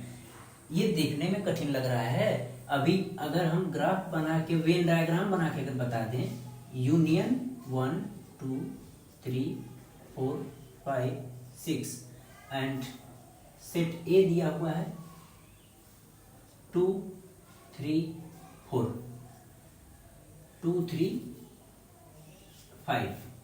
अगर ये दिया हुआ है तो 2 3 और 5 का एक सेट बना लिए ए, और ये बाहर ये ए हो गया, और ये बाहर का है जो ए कॉम्प्लीमेंट हो गया, या फिर ए सी कर लीजिए। तो ये बोल रहा है कि नंबर ऑफ यूनियन पुट करिए 1 2 3 4 5 6 होगा। Number of A 2 3 5, number of A 1 2 3 हो जाएगा, plus number of A complement बाहर का जो आइटम है 1 4 6 3 यहां पर भी हो गया, तो 3 + 3 6। तो पूरा यूनियन में जितने नंबर हैं वो ए और ए कॉम्प्लीमेंट का जो नंबर है उसका एडिशन करेंगे तो नंबर ऑफ यूनियन, उसी चीज को यहाँ पर लिख दिया है। बस एक नोट करके यहाँ पर आप लिख लेंगे, समझ में आ गया होगा। ठीक, अब आते हैं आपका यूनियन ऑफ सेट। इसको किस तरीके से डिनोट किया जाता है वो भी हम दिखाएंगे।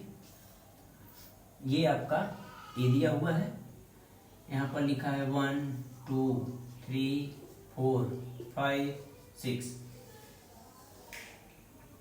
इस तरीके से दिया हुआ है। अगर और ऐसे दे दिया हो या फिर कॉमन भी कर लिया हो, अगर हम यहाँ पूछें a equals to 1 2 3 4 and b equals to 5 6, तो a यूनियन b अगर लिखना हो तो सारे नंबर्स, कोई भी नंबर रिपीट नहीं होने चाहिए। कॉमन नंबर को सिर्फ एक बार लिखेंगे।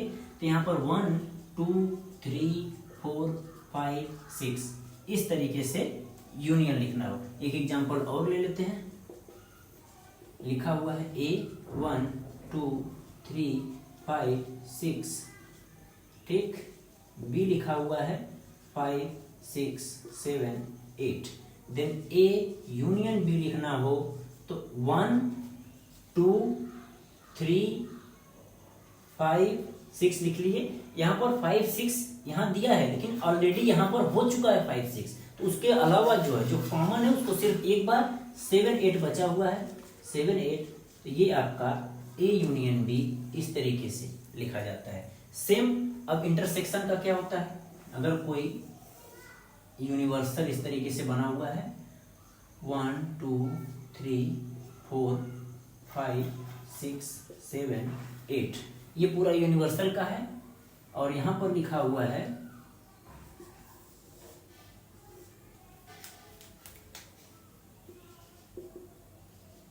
1 2 3 4 एंड b 3 4 5 6 7 8 ये लिखा हुआ है। तो a इंटरसेक्शन b किस तरीके से लिखा जाएगा कि 1 2 3 4 ये एक बनेगा, 3 4 5 6 7 8 तो ये एक बनेगा।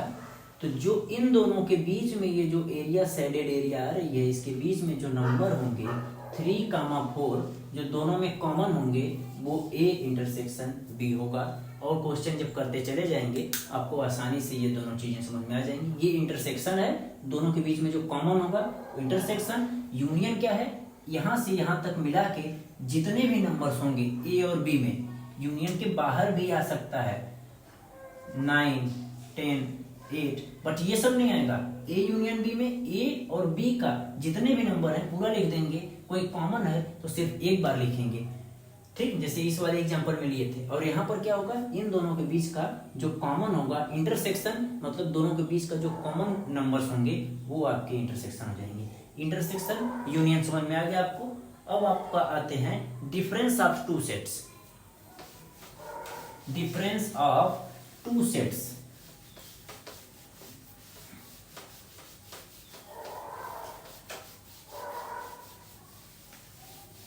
Difference of two sets. अब आपका आता है नेक्स्ट तीसरा,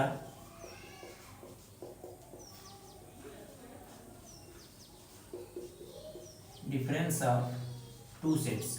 ये कुछ नहीं है, डिफरेंस ऑफ टू सेट जैसा नाम है उसी तरीके से इसको ट्रीट किया जाएगा। कोई अलग तरीके से इसके साथ भेदभाव नहीं करना है। अगर कोई सेट लिखा है 1 2 3 4 5 6 एंड बी लिखा हुआ है 3 4 8 9 10, देन अगर पूछ रहा है a माइनस बी, सीधा सीधा set a minus set b जो आप घटाना पढ़े हैं, डिडक्ट कैसे किया जाता है, सेम वैसे ही घटा देना। ठीक, a माइनस बी पूछ रहा है तो a के नंबर में से b के जो नंबर आ रहे हैं वो घटा देंगे। यहाँ से देखें कॉमन क्या है, 3 और 4 यहाँ कॉमन है, 3 और 4 यहाँ कॉमन है, तो 3 और 4 कैंसिल हो जाएगा, तो आपका बचेगा 1 2 4 5 6। अगर इसी चीज को b माइनस ए पूछे, उल्टा भी तो पूछ सकता है कि इस सेट b से सेट a को घटाओ, तो सेट b में से सेट a को घटाना है, तो सेट b के सारे एलिमेंट रहेंगे एक्सेप्ट जो यहाँ पर कॉमन है। तो 3 4 कॉमन है, तो यहाँ पर क्या हो जाएगा 3 4, यहाँ पर भी 3 4 घट जाएगा, आपका बचेगा 8 9 10। समझ में आया? क्या है कि अगर a से b को घटाना है तो a के सारे एलिमेंट रहेंगे, जो b में है वो घटा देंगे। तो 3 4 b में था, 3 4 यहाँ से हटा दिए, 1 2 5 6 होगा ना यार, 1 2 5 6, ये होगा a माइनस बी, और b माइनस ए पूछेगा तो b में से a को घटाना है, 3 4 यहाँ पर 3 4 कॉमन है, तो इसको हटा दिया जाएगा, 8 9 10 बचेगा। इसको वेन डायग्राम से भी समझ लेते हैं। क्या लिखा है 1 2 3 4 5 6 8 9 10, तो क्या बोल रहा है 1 2 3 4, ये आपका है a, और b क्या है 3 4। तो अगर देखा जाए ये आपका b है, ये आपका यूनिवर्सल सेट है, तो अगर a माइनस बी पूछा जा रहा है तो a ऐसा ही रहेगा, ये जो कॉमन है 3 माइनस 4 ये निकल जाएगा, तो 1 2 5 6 जो देखिए यहाँ बचा हुआ है। अगर b माइनस ए करें तो b के सारे एलिमेंट नहीं रहेंगे, ये जो कॉमन है वो घट जाएगा। तो अगर हम इसका डेफिनेशन पूछें कि a माइनस बी और b माइनस ए को क्या लिख सकते हैं, a माइनस बी को क्या लिख सकते हैं, अगर फॉर्मूले में बोला जाए कि a यूनियन b, ठीक, a union b, it means इसको लिख सकते हैं a माइनस बी मतलब a माइनस ब्रैकेट में a इंटरसेक्शन b लिख सकते हैं या नहीं, ये चीज आप देख लीजिए। अगर यहाँ पूछें b माइनस ए क्या होगा, then b minus A intersection b, ये दो फार्मूले बन के आ गए। इसी चीज से देख लीजिए एक बार आप। अगर पूछा जाए b माइनस ए, यहाँ हो क्या रहा है a माइनस बी में a के सारे चीजें हैं जो इन दोनों का इंटरसेक्शन है, a और b का इंटरसेक्शन क्या है 3 और 4, 3 और 4, a इंटरसेक्शन b 3 4, a में से a इंटरसेक्शन b घटा देंगे तो आपका a माइनस बी आ जाएगा। वही हुआ है यहाँ पर, a माइनस बी हुआ क्या है 3 4, यहाँ पर इंटरसेक्शन है 3 4 घट गया, तो आपका ये आंसर आ गया। तो इसको a minus A intersection B नहीं लिख सकते।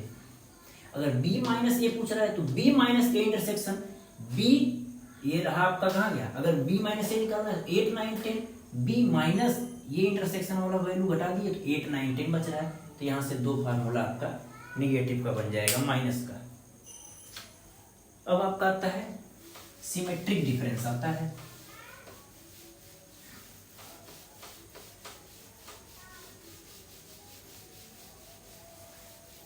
Symmetric difference of two sets.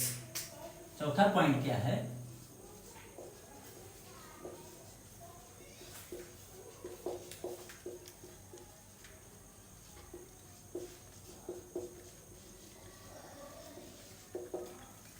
इसका डायरेक्ट फार्मूला आप लिखिए क्या होगा, ए, इसको डिनोट करते हैं डेल्टा से, ए डेल्टा बी, और ए इक्वल टू सर्कल को इस तरीके से शो किया जाता है, इसको बोलते हैं A minus B union B minus A. इस फार्मूले को आप याद रखेंगे, ये सिमेट्रिक का फार्मूला है। अगर कोई दो सेट दिया हुआ है, ए सिमेट्रिक बी पूछ रहा है, तो पहले ए माइनस बी निकालेंगे, बी माइनस ए निकालेंगे, उन दोनों का यूनियन कर लेंगे। एक बार वेन डायग्राम से भी समझ लेते हैं। ए बी, ये ए ये बी है। अगर हम ए माइनस बी करेंगे, ए माइनस बी करेंगे, तो ये वाला पोर्शन बचेगा, क्या बचेगा, ये वाला पोर्शन बचेगा। अब b माइनस ए करेंगे, b माइनस ए करेंगे, तो ये वाला पोर्शन बचेगा। बचेगा या नहीं बचेगा, एक बार ये बचेगा, एक बार ये बचेगा। तो a माइनस बी जब कर रहे हैं, a माइनस बी, इन दोनों का यूनियन ले लो, इसका और इसका यूनियन जो लेंगे, तो a plus B minus A intersection B हो रहा है, मतलब दोनों नंबर जोड़ के ये बीच का इंटरसेक्शन घटा दिया गया है। ठीक, समझ रहे हैं आप, इसको अभी इतना डिटेल में नहीं जाते हैं। अभी ये चीज समझिए, ए माइनस बी क्या होगा, ए बी निकाल देंगे तो इधर वाला पोर्शन हो जाएगा, और जब बी में से ए निकालेंगे तो ये वाला पोर्शन हो जाएगा। अब इन्हीं दोनों का यूनियन जब लेंगे तो ए सिमेट्रिक, बी का जो होगा symmetric difference of two sets आ जाएगा। ठीक है, इसको डायरेक्टली आप इसका फार्मूला याद रखेंगे। इसके बाद आपका आता है लॉ ऑफ कॉम्प्लीमेंट। ठीक, एक टॉपिक आती है फिफ्थ वाली, लॉ ऑफ कॉम्प्लीमेंट। ये जितने फार्मूले बता रहे हैं एक जगह एक पेज में नोट कर लीजिएगा, कैसे कैसे आ रहे हैं वो चीज भी हम आपको समझाते जा रहे हैं। ठीक, लॉ ऑफ कॉम्प्लीमेंट क्या बोलता है, पहला पॉइंट है ए यूनियन बी का यूनियन जो है, इसी को बोलते हैं डी मॉर्गन्स लॉ। जो यूनियन है इसका कॉम्प्लीमेंट जब करेंगे तो ये इंटरसेक्शन पे खुलेगा, ए इंटरसेक्शन पे खुलेगा। और दूसरा क्या होता है, अगर A intersection B whole complement है, देन इस कॉम्प्लीमेंट का यूनियन पे खुलेगा। ये दोनों फार्मूला आपको याद रहना चाहिए, अगर इसको समझना है, ये बहुत इंपॉर्टेंट है। याद करने का तरीका, अगर बीच में यूनियन है, उसका कॉम्प्लीमेंट ले रहा है तो इंटरसेक्शन पे खुलेगा, अगर बीच में इंटरसेक्शन का कॉम्प्लीमेंट है तो यूनियन पे खुलेगा। अब कोई सेट ए सेट बी दिया हुआ है तो ए यूनियन बी निकालना, उसका कॉम्प्लीमेंट निकालना, या तो फिर ए का कॉम्प्लीमेंट और बी के कॉम्प्लीमेंट का इंटरसेक्शन ले लेना। इन चीजों को वेन डायग्राम में भी समझा जा सकता है, ज्यादा हार्ड हो जाएगा। ये दो फार्मूले हैं आपको, सिर्फ और सिर्फ दो फार्मूले। जो यूनियन है इंटरसेक्शन पे खुलेगा, जो इंटरसेक्शन है वो यूनियन पे खुलेगा। इसको याद करने का ये तरीका है, एक बार इसको लर्न कर लीजिए। डायरेक्ट फार्मूले क्वेश्चन में डायरेक्ट इस फार्मूले को यूज कर लिया जाएगा। फिर आपका आता है, अगर इसको एक बार समझना हो तो वेन डायग्राम में समझने का कोशिश करते हैं, समझाने का आप लोगों को। क्या लिखा है, ए इंटर यूनियन बी,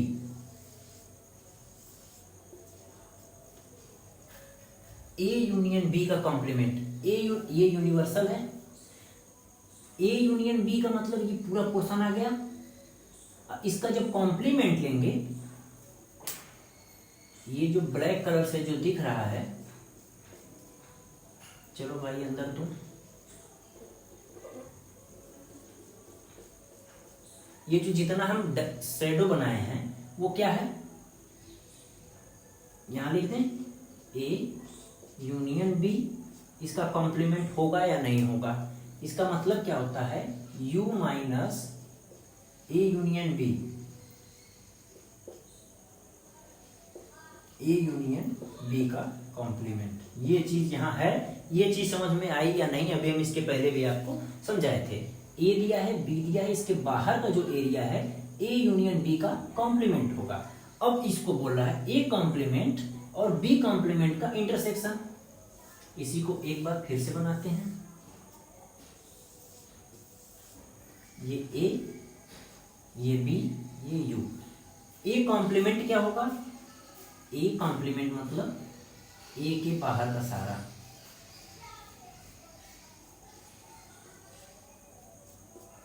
ठीक, ये बाहर का जो है पूरा एरिया जो है वो ए कॉम्प्लीमेंट होगा। और एक और डायग्राम बनाएंगे,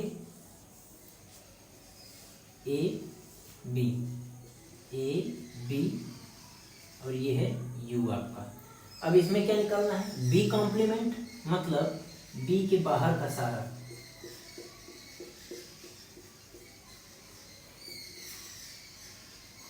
अब आप देख सकते हैं ए यूनियन बी का कॉम्प्लीमेंट, ये बाहर का पूरा एरिया ए यूनियन बी का कॉम्प्लीमेंट है, और ये जो है ए कॉम्प्लीमेंट है। ए बी इस तरीके से दिखा, बाहर का जो पूरा है ए को छोड़ के, ये जो ए के बाहर का जो एरिया है वो ए कॉम्प्लीमेंट है, और यहाँ पर बी के बाहर का जो एरिया है वो बी कॉम्प्लीमेंट है।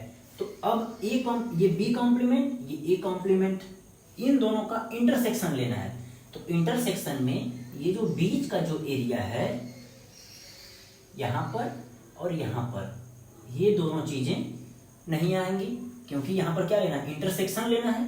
तो इंटरसेक्शन जब लेंगे तो ए यूनियन बी, अगर आप देखें इसका ये वाला जो पोर्शन है ये आपका ए कॉम्प्लीमेंट हो जाएगा। अब ए कॉम्प्लीमेंट जितना बड़ा है और ये बी कॉम्प्लीमेंट जो दिया हुआ है, यहाँ पर ये वाला पोर्शन नहीं है और यहाँ पर ये वाला पोर्शन नहीं है, तो ये ए और बी ये दोनों ही तो घट जाएंगे।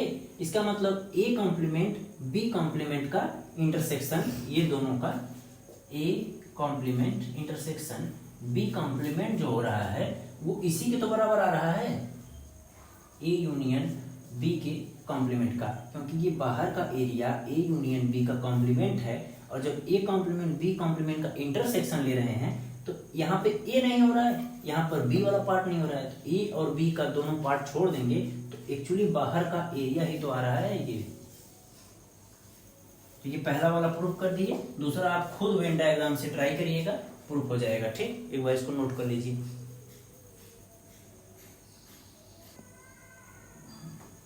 अब दो ये थ्योरम है, दो थ्योरम हो रहे हैं आपका, लॉ ऑफ यूनियन और इंटरसेक्शन। इन दोनों को लेकर एक लॉ बनाया है, डिस्ट्रीब्यूटिव लॉ। किस तरीके से डिस्ट्रीब्यूट किया जाता है, अगर तीन सेट को यूनियन और इंटरसेक्शन में इस तरीके से है तो इनको कैसे डिस्ट्रीब्यूट किया जाता है। तो पहला क्या है, union is distributive over intersection and intersection is distributive over union. इन दोनों को यहां पर समझते हैं। A union B union C bracket में है, ठीक। तो अगर यूनियन दिया हुआ है, ए इंटरसेक्शन होना चाहिए यहां पर, A union B intersection C है, सॉरी एक सेकेंड यहां पर करेक्ट कर लीजिएगा। A union B intersection C दिया हुआ है, तो पहले ए यूनियन बी, बीच का जो ब्रैकेट का जो बीच वाला पार्ट होगा वो यहां बीच में आएगा, ब्रैकेट के बीच में यूनियन है तो यहाँ पे यूनियन आएगा। तो इसी को बोल रहा है कि अगर यहाँ यूनियन है तो यहाँ किस में डिस्ट्रीब्यूट हो रहा है, union is distributed over intersection. Union intersection पे और इंटरसेक्शन यूनियन पे डिस्ट्रीब्यूट किया जा रहा है। किस तरीके से, एक बार ए का बी से, देन ए का सी से, ए का बी से, देन ए का सी से। ये दोनों फार्मूले को याद करने का एक ही तरीका है। A union B intersection C है, देन एक बार ए यूनियन बी, एक बार A union C. A union B A union C का इंटरसेक्शन ले लेंगे। A intersection B union C है तो पहले A intersection B, then A intersection C, इन दोनों का यूनियन ले लेंगे। ब्रैकेट के अंदर का जो है वो चीज यहाँ पर उसी पर डिस्ट्रीब्यूट किया गया, इंटरसेक्शन है तो इंटरसेक्शन, यूनियन है तो यूनियन। लेकिन जब डिस्ट्रीब्यूट किया जा रहा है ए से इस ब्रैकेट के अंदर तो इंटरसेक्शन है, तो एक बार A intersection B, A intersection C, A union B, A union C, दोनों का इंटरसेक्शन ले लो। ये निकालने से बेहतर ये निकालेंगे जब आप, तो उससे आसान तरीका है कि ए यूनियन बी तीन सेट अगर दिया है तो पहले ए और बी का यूनियन निकालिए, ए और सी का, उन दोनों का इंटरसेक्शन ले लीजिए। A intersection B union C निकालने से बेहतर है कि दो ए और बी जो दो सेट है उसका इंटरसेक्शन लीजिए, ए और सी उन दोनों का इंटरसेक्शन लीजिए, फिर उन दोनों का यूनियन ले लीजिए, तो आपका ये चीजें आ जाएंगी। इसको डिस्ट्रीब्यूटिव लॉ बोलते हैं। और इन तीन दोनों को एक बार इसके सामने ये और इसके सामने ये नोट करके लिख लीजिएगा कि union is distributive over intersection and intersection is distributive over union. ये दोनों पॉइंट नोट कर लीजिए।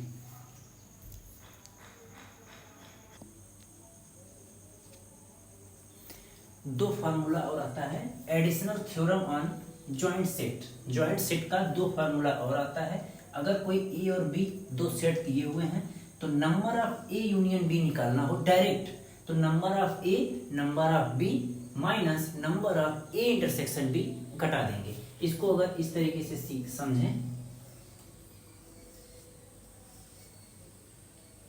यहां अगर लिखा जाए 1 2 3 4 5 6 एंड ये आपका कोई यूनियन है, तो अगर हम पूछें number of A union B कितना होगा, तो number of A 1 2 3 4 plus number of B 3 5 4 6 plus 4 minus number of A intersection B, common में कितना आ रहा है 2 नंबर, 4 4 8 माइनस 2 इक्वल्स टू 6। अब यूनियन में टोटल कितना है डायरेक्ट काउंट कर लीजिए, 1 2 3 4 5 6 टोटल यूनियन में 6 एलिमेंट है। किस तरीके से हुआ इस पे अप्लाई कर दिए। ये क्या था, जॉइंट सेट का एग्जांपल था। अगर यहीं पर हम बोलें कि डिसजॉइंट के लिए क्या होगा, अभी ये जॉइंट के लिए दोनों समझ लेते हैं। अब इसमें क्या है, सेम इसी तरीके से number of A union B union C, number of A number of B number of C, minus number of A intersection B number of B intersection C number of C intersection A plus number of A intersection B intersection C. इसको भी एक bar graph से समझ लेते हैं। ये कोई set है ए, ये है बी, ये है सी, ए बी सी। तो इन सबको अगर ऐड किया जाए तो एक बार नंबर ऑफ ए ऐड हुआ, एक बार नंबर ऑफ बी, एक बार नंबर ऑफ सी हो गया। तो एक बार नंबर ऑफ ए और नंबर ऑफ बी ये दोनों आया, तो बीच का ये जो कॉमन वाला हिस्सा है ये 2 बार काउंट हो गया, तो एक बार घटा देते हैं। ठीक, इसके बाद जब ए और सी लेते हैं तो ए और सी का इंटरसेक्शन 2 बार काउंट हो जा रहा है, तो ए इंटरसेक्शन सी घटा लिए। बी और सी ले रहे हैं तो ये वाला पोर्शन है बी और सी के बीच में, ये वाला जो पोर्शन है बी इंटरसेक्शन सी 2 बार काउंट हो रहा है, तो एक बार इसको भी घटा दिए। ठीक, अब ये ऐड क्यों कर रहे हैं, क्योंकि जब ए इंटरसेक्शन नंबर ऑफ ए लिए तो भी ये हिस्सा आया,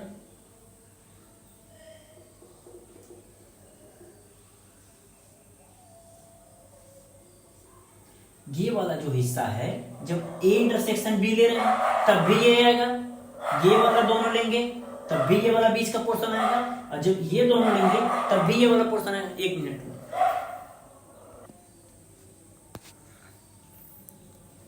ठीक है। ये चीज हम आपको समझा रहे थे कि ये जो बीच का जो पोर्शन है, जब ए इंटरसेक्शन बी ले रहे हैं, बी इंटरसेक्शन सी ले रहे हैं, सी इंटरसेक्शन बी ले रहे हैं, तो ये वाला पोर्शन है जो 3 बार काउंट हो रहा है। कितने बार, हर बार एक एक बार ये 3 बार काउंट हो रहा है। और यहाँ पर देखिए घटा कितना रहे हैं, एक बार यहाँ घटा दिए, एक बार यहाँ घटा दिए, एक बार यहाँ घटा दिए, 3 बार काउंट हुआ, 3 बार ये पोर्शन घटा दिया गया। लेकिन दिक्कत क्या है कि जब घटा दिया जा रहा है तो ये वाला पोर्शन बच जा रहा है आपका, तो लास्ट में ये इस पोर्शन को क्या बोलेंगे, A intersection B intersection C, ये तीनों का इंटरसेक्शन वाला पोर्शन है वो एक बार ऐड कर देंगे। ठीक, तो ये चीज हो गया जॉइंट सेट के लिए कि ये तीनों सेट जॉइंट हैं। अगर हम यहीं पर डिसजॉइंट बोलें, अगर हम डिसजॉइंट सेट लें तो ये दोनों फार्मूले किस तरीके से हो जाएंगे, एक बार हम उसको बता देते हैं। For disjoint set, disjoint set, अगर डिसजॉइंट सेट है तो डायरेक्ट इसी के लिए हम बताते हैं, ये ए है ये बी है, तो फॉर्मूला हम क्या बताए थे, number of A union B equals to number of A plus number of B minus number of A intersection B.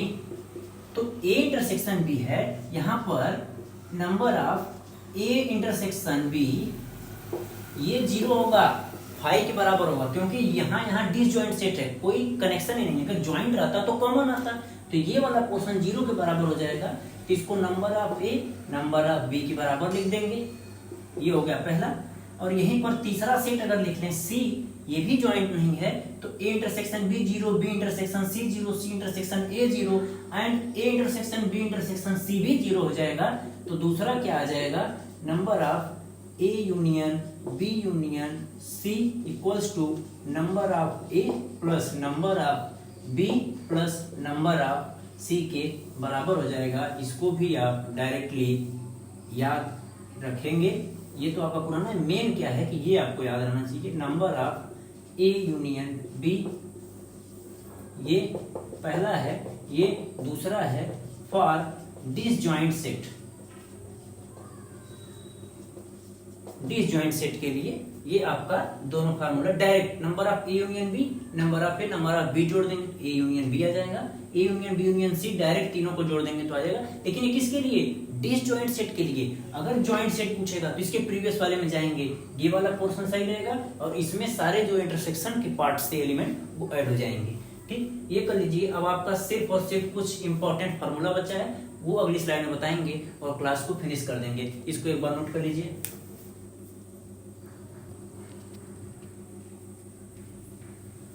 ये आपका some important properties on set. Set पर 4-5 प्रॉपर्टीज हैं, इसको भी डायरेक्टली आपको लर्न कर लेना है। इसके पहले जितना भी टॉपिक इसमें जितने भी टॉपिक था सब कवर कर लिए हैं। ये लास्ट था, ये एक्स्ट्रा था जो आपका कोई भी सेट का जब आगे आप सॉल्व करेंगे तो ये प्रॉपर्टीज यूज करके सेट के क्वेश्चन सॉल्व होंगे। ठीक है, पहला क्या है, A union B, B union A के बराबर है। ये चीजें आप अभी तक प्रैक्टिकल करते चले आ रहे हैं, क्योंकि जो नंबर ऑफ जो एलिमेंट में जो लिखा हुआ है A1 2 3 and B equals to 2 3 5, तो A यूनियन B 1 2 3 5 यही आएगा एंड B यूनियन A लेंगे तब भी सेम आएगा। A union B B union B के बराबर होगा, कम्यूटेटिव लॉ होता है। दूसरा A union B union C bracket में then A union bracket of B union C associative law होता है। इन दोनों का भी वैल्यू सेम आएगा। आप क्वेश्चन लेंगे A B C का कोई भी 3 वैल्यू लेंगे, इस पे अप्लाई करेंगे, ये सब प्रूफ हो जाएगा same to same. A union 5, A कोई है नंबर 1 2 3 एंड 5 क्या है, ब्लैंक ब्लैंक कर्ली ब्रैकेट। अब इन दोनों का यूनियन लेंगे तो यही ना आएगा, इसमें तो कोई नंबर ही नहीं है, तो A यूनियन 5 A के बराबर होगा। देन A यूनियन A यही आएगा जब A इसका ही यूनियन जो इसमें है डबल A अगर लिख देते हैं 1 2 3, हम जानते हैं कि कोई नंबर रिपीट नहीं होगा, तो इन दोनों का जब यूनियन लेंगे A यूनियन A तभी तो A ही आएगा, क्योंकि कोई अलग तो नंबर है नहीं, क्योंकि दोनों सेम है। Equivalent set, equivalent equal set हो जा रहा है, इक्वल का तो सेम ही आएगा, A यूनियन A आएगा। यूनिवर्सल यूनियन A तो यूनिवर्सल ही आएगा, क्योंकि हमको पता है यूनिवर्सल बाहर है, A अंदर होता है, तो इन दोनों का जब यूनियन लेंगे तो ये बड़ा वाला ही पोर्शन तो आएगा, यूनिवर्सल यूनियन A यूनियन के यूनिवर्सल के बराबर हो जाएगा। ये लॉ ऑफ यूनियन बोलता है। देन आइडेम्पोटेंट लॉ बोलते हैं इसको, कि खुद का जब यूनियन लिया जाता है खुद के बराबर ही होता है। A union 5 law of identify element. ये 5 लॉ ऐसे हैं जो डायरेक्टली आपको याद रखने हैं, कहीं पर अगर क्वेश्चन सॉल्व करते समय यूज करना है तो इसको हम डायरेक्टली यूज करेंगे। तो आज की क्लास में लगभग 2 घंटे की क्लास में पूरा थ्योरी वाला पोर्शन कवर कर लिए हैं, और अगली क्लास में हम पूरा एक्सरसाइज 1 to 1.1 से 1.4 1.5 तक जितने भी क्वेश्चन हैं हम आपको इसी सेम अगले लेक्चर में यहीं पर मिलेंगे, और पूरा कंप्लीट आपको सोल्यूशन हम देंगे एक्सरसाइज का, एनसीईआरटी का जो दिया हुआ। आज की क्लास में पूरा थ्योरी पार्ट विद एक्सप्लेनेशन आपको दिए हैं, और ये क्लास ऐसे ही जारी रहेगा। आपको अगर पूरा 11th का complete syllabus chapter 1 to chapter 15 तक जितने भी चैप्टर हैं पूरा कंप्लीट थ्योरी, और इसके बाद उसका कंप्लीट एनसीईआरटी का सॉल्यूशन देखने को यहाँ मिलेगा। आपको इस चैनल को सिर्फ सब्सक्राइब करना है, ताकि बेल आइकन अगर दबा देंगे तो जैसे ही आपका यहाँ पर हम वीडियो अपलोड करेंगे तो आपके यहाँ नोटिफिकेशन चला जाएगा, आप उसको अच्छे से देख सकते हैं। ठीक है, आज के लिए इतना ही रखते हैं, फिर कल वाली क्लास में हम इसकी एक्सरसाइज के साथ मिलेंगे, फिर नेक्स्ट चैप्टर 2 परसों अपलोड करेंगे, उसका हम बनाएंगे वीडियो। आज का थ्योरी वाला पोर्शन पूरा हम कवर कर लिए हैं। ठीक है, थैंक यू सो मच।